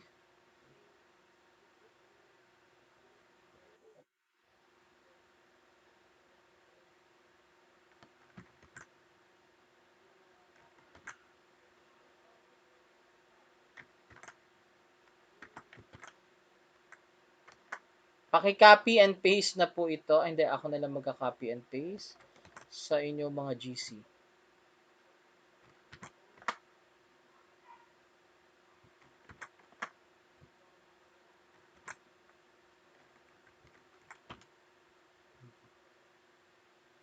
Okay. So, okay tayo? Questions? Do we have questions? Clarifications? Violent human reaction. Wala? Meron? Sir, dun po sa waiver, can we have a common waiver po? Yes, you can have a common waiver. Uh, what do you mean by that, Chetly? Do you want me to provide you a common waiver or what? Yes, sir. If possible po bang makahingi sa sir para ano po, Or why don't isang we do it format na like lang. this? You submit a template and then I'll check if it's okay. Ay, sige po, sir. Thank you po. Any other question? Yes, Ma'am Oreline. Sir, saan po ba yung specific na ipe-present yung mga video po nila sa Facebook po ba ng NC or sa YouTube po? No, as of now, I'm just asking you to get their consent that we will be playing their answers. But probably it's on our Facebook group or Mhm. on your Facebook wall. Okay po. Noted. Thank you po. Yes. Any other question, clarifications? Sir, kailan yung deadline? Okay. The deadline would be a week from now.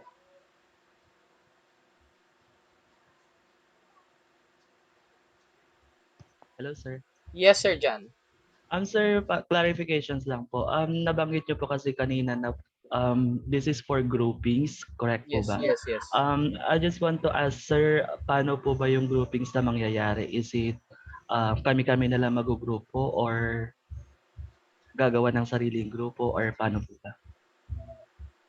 As long as within your group, meaning as long as you're within your section, like for example, for the earning units, you do it on your own.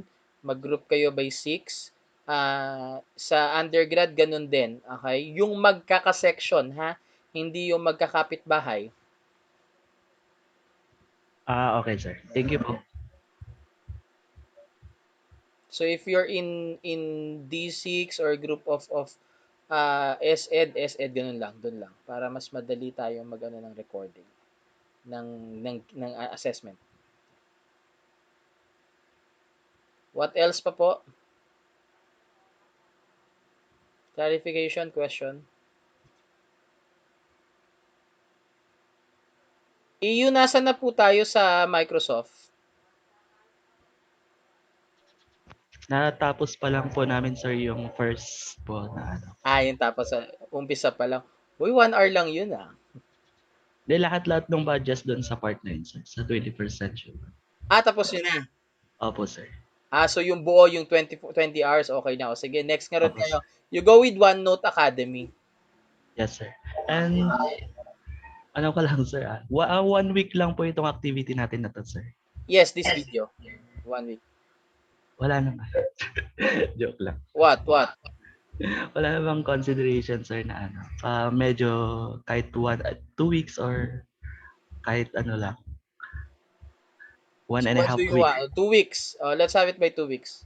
Kasi marami din po kasi kaming activities na reports sa mga ibang subjects. Huwag kayong mag-alala. Dadami pa yan. Sige, sir. Thank you po. No worries.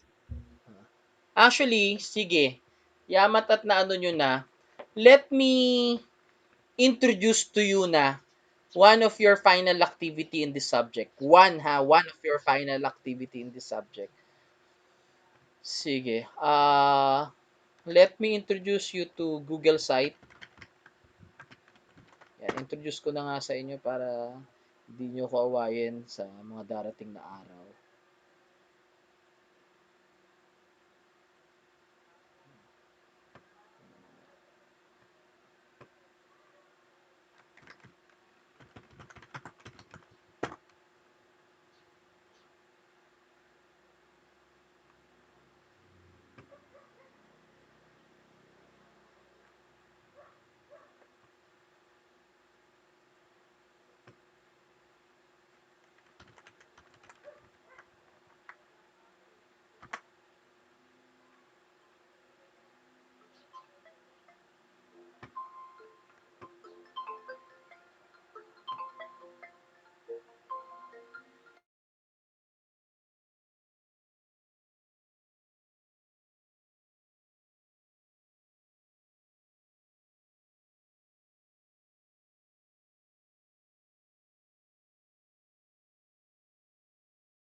Sir, naka-mute po ata kayo. Ay, sorry. Kala ko.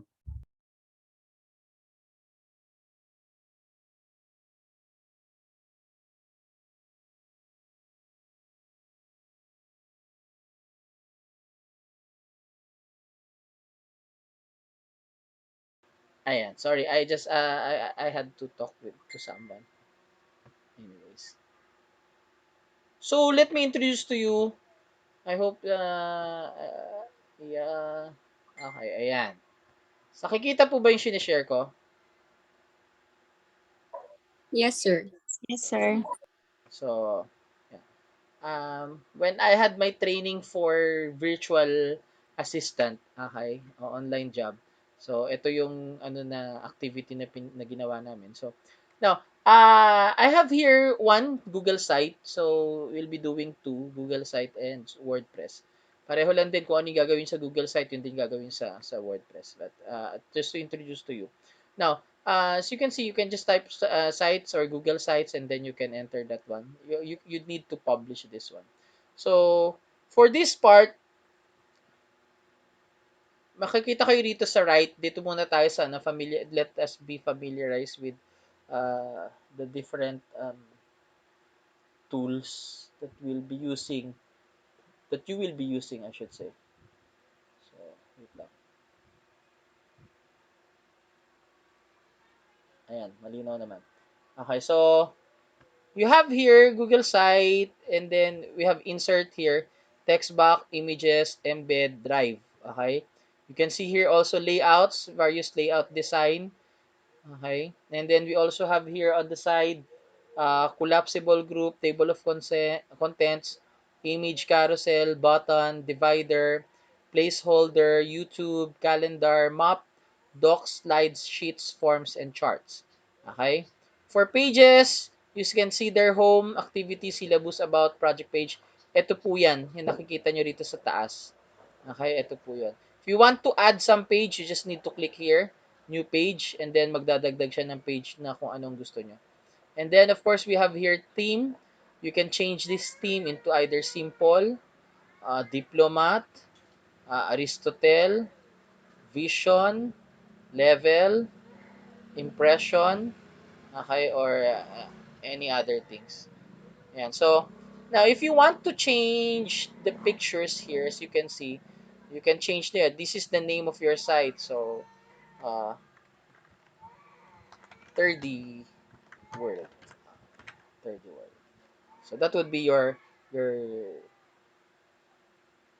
parang site name, 30 word. Okay? So, you can add logo if you want to.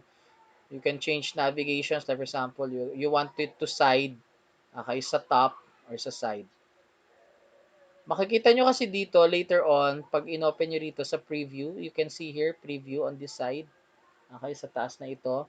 You can preview either, pag laptop, itong gamit nyo, makikita nyo siya yan. Okay, laptop. Pag tablet, ito yung itsura niya sa tablet. Okay. Pag cellphone, ito pong itsura niya sa cellphone pag inopen niyo. Okay. So, gaya ng sabi ko kanina dito, sa add logo, if you want to see it, lever sample, the navigation would be on top or on the side. Pag sinabi nating side, ito makikita nyo rito may collapsible dito. Okay? Pag ayaw mo naman dyan, pwede naman navigation, top.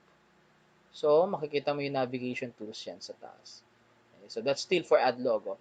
If you want to add logo, you can upload picture here. Okay, or you can upload picture on Fabicon. Okay, so, halimbawa, upload.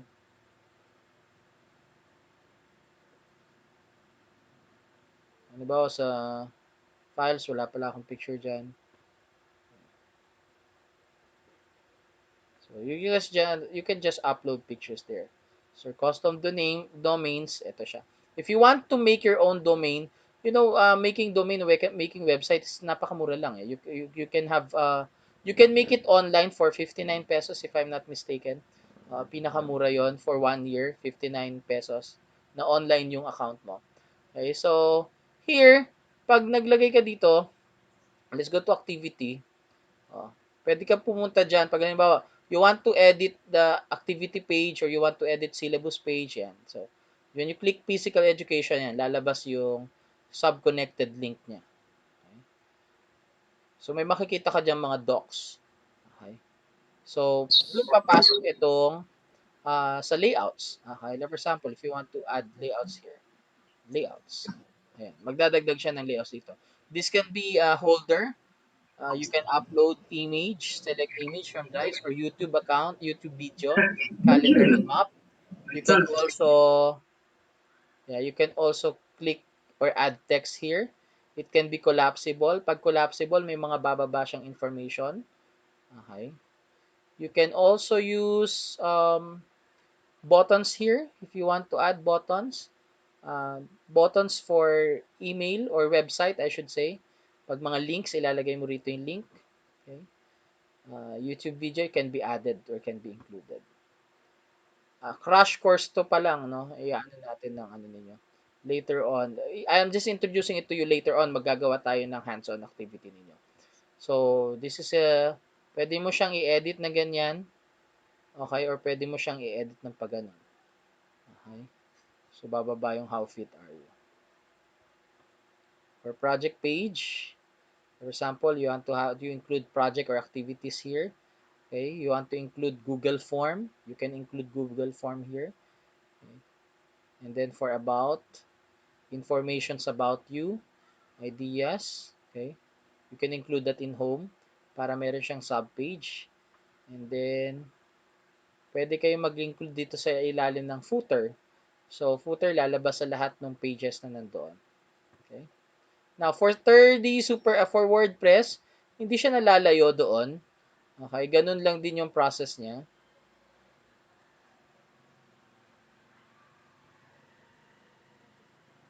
You can subscribe if you want to have email. Okay. Services. You can see services there. For example, transcribing.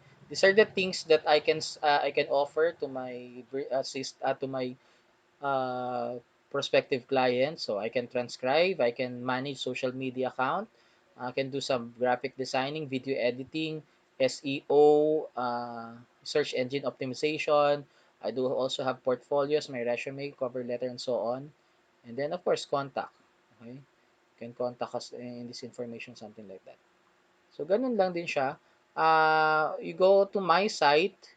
That is the finished product na ano.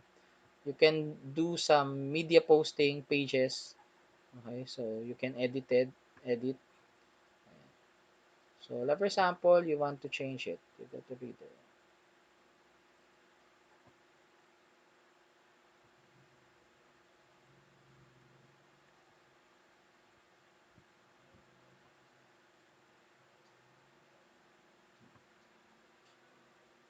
You want to edit and everything here. Doon nyo siya papapasok. You can just click right pag halimbawang i-edit nyo siya or magdadagay kayo ng post ninyo. Okay. I'm quite sure that some of you here are familiar with this one, especially the IT students or the IT graduates. Okay. So, yan po siya. Edit here or select. Pag nag-edit ka, maglalagay ka rito. It can be, for example, paragraph. If you want to include paragraph there, you can include paragraph. Okay, like that.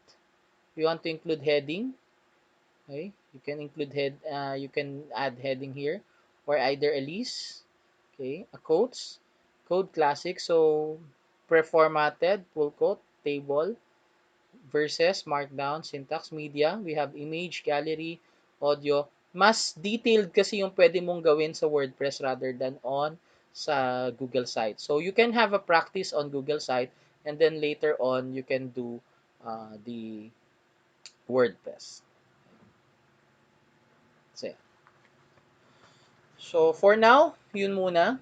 So basic, at least na-introduce natin sa inyo pwede nyong gawin. Ano? Wait lang. Para na akong kinukuha ng dilim para akong sinisintensyahan. Let me just light my life up. There you go. Okay. So yan po. Any other questions? Do we have questions, clarifications? People? May tanong po?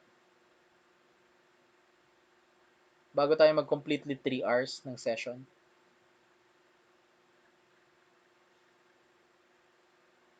Wala na pong tanong? Sir, wala naman na po. Malamang sa malamang wala nang gustong magtanong para matapos na yung pagsasalita ko rito at makatapos na rin kayo dyan. Ano? Okay.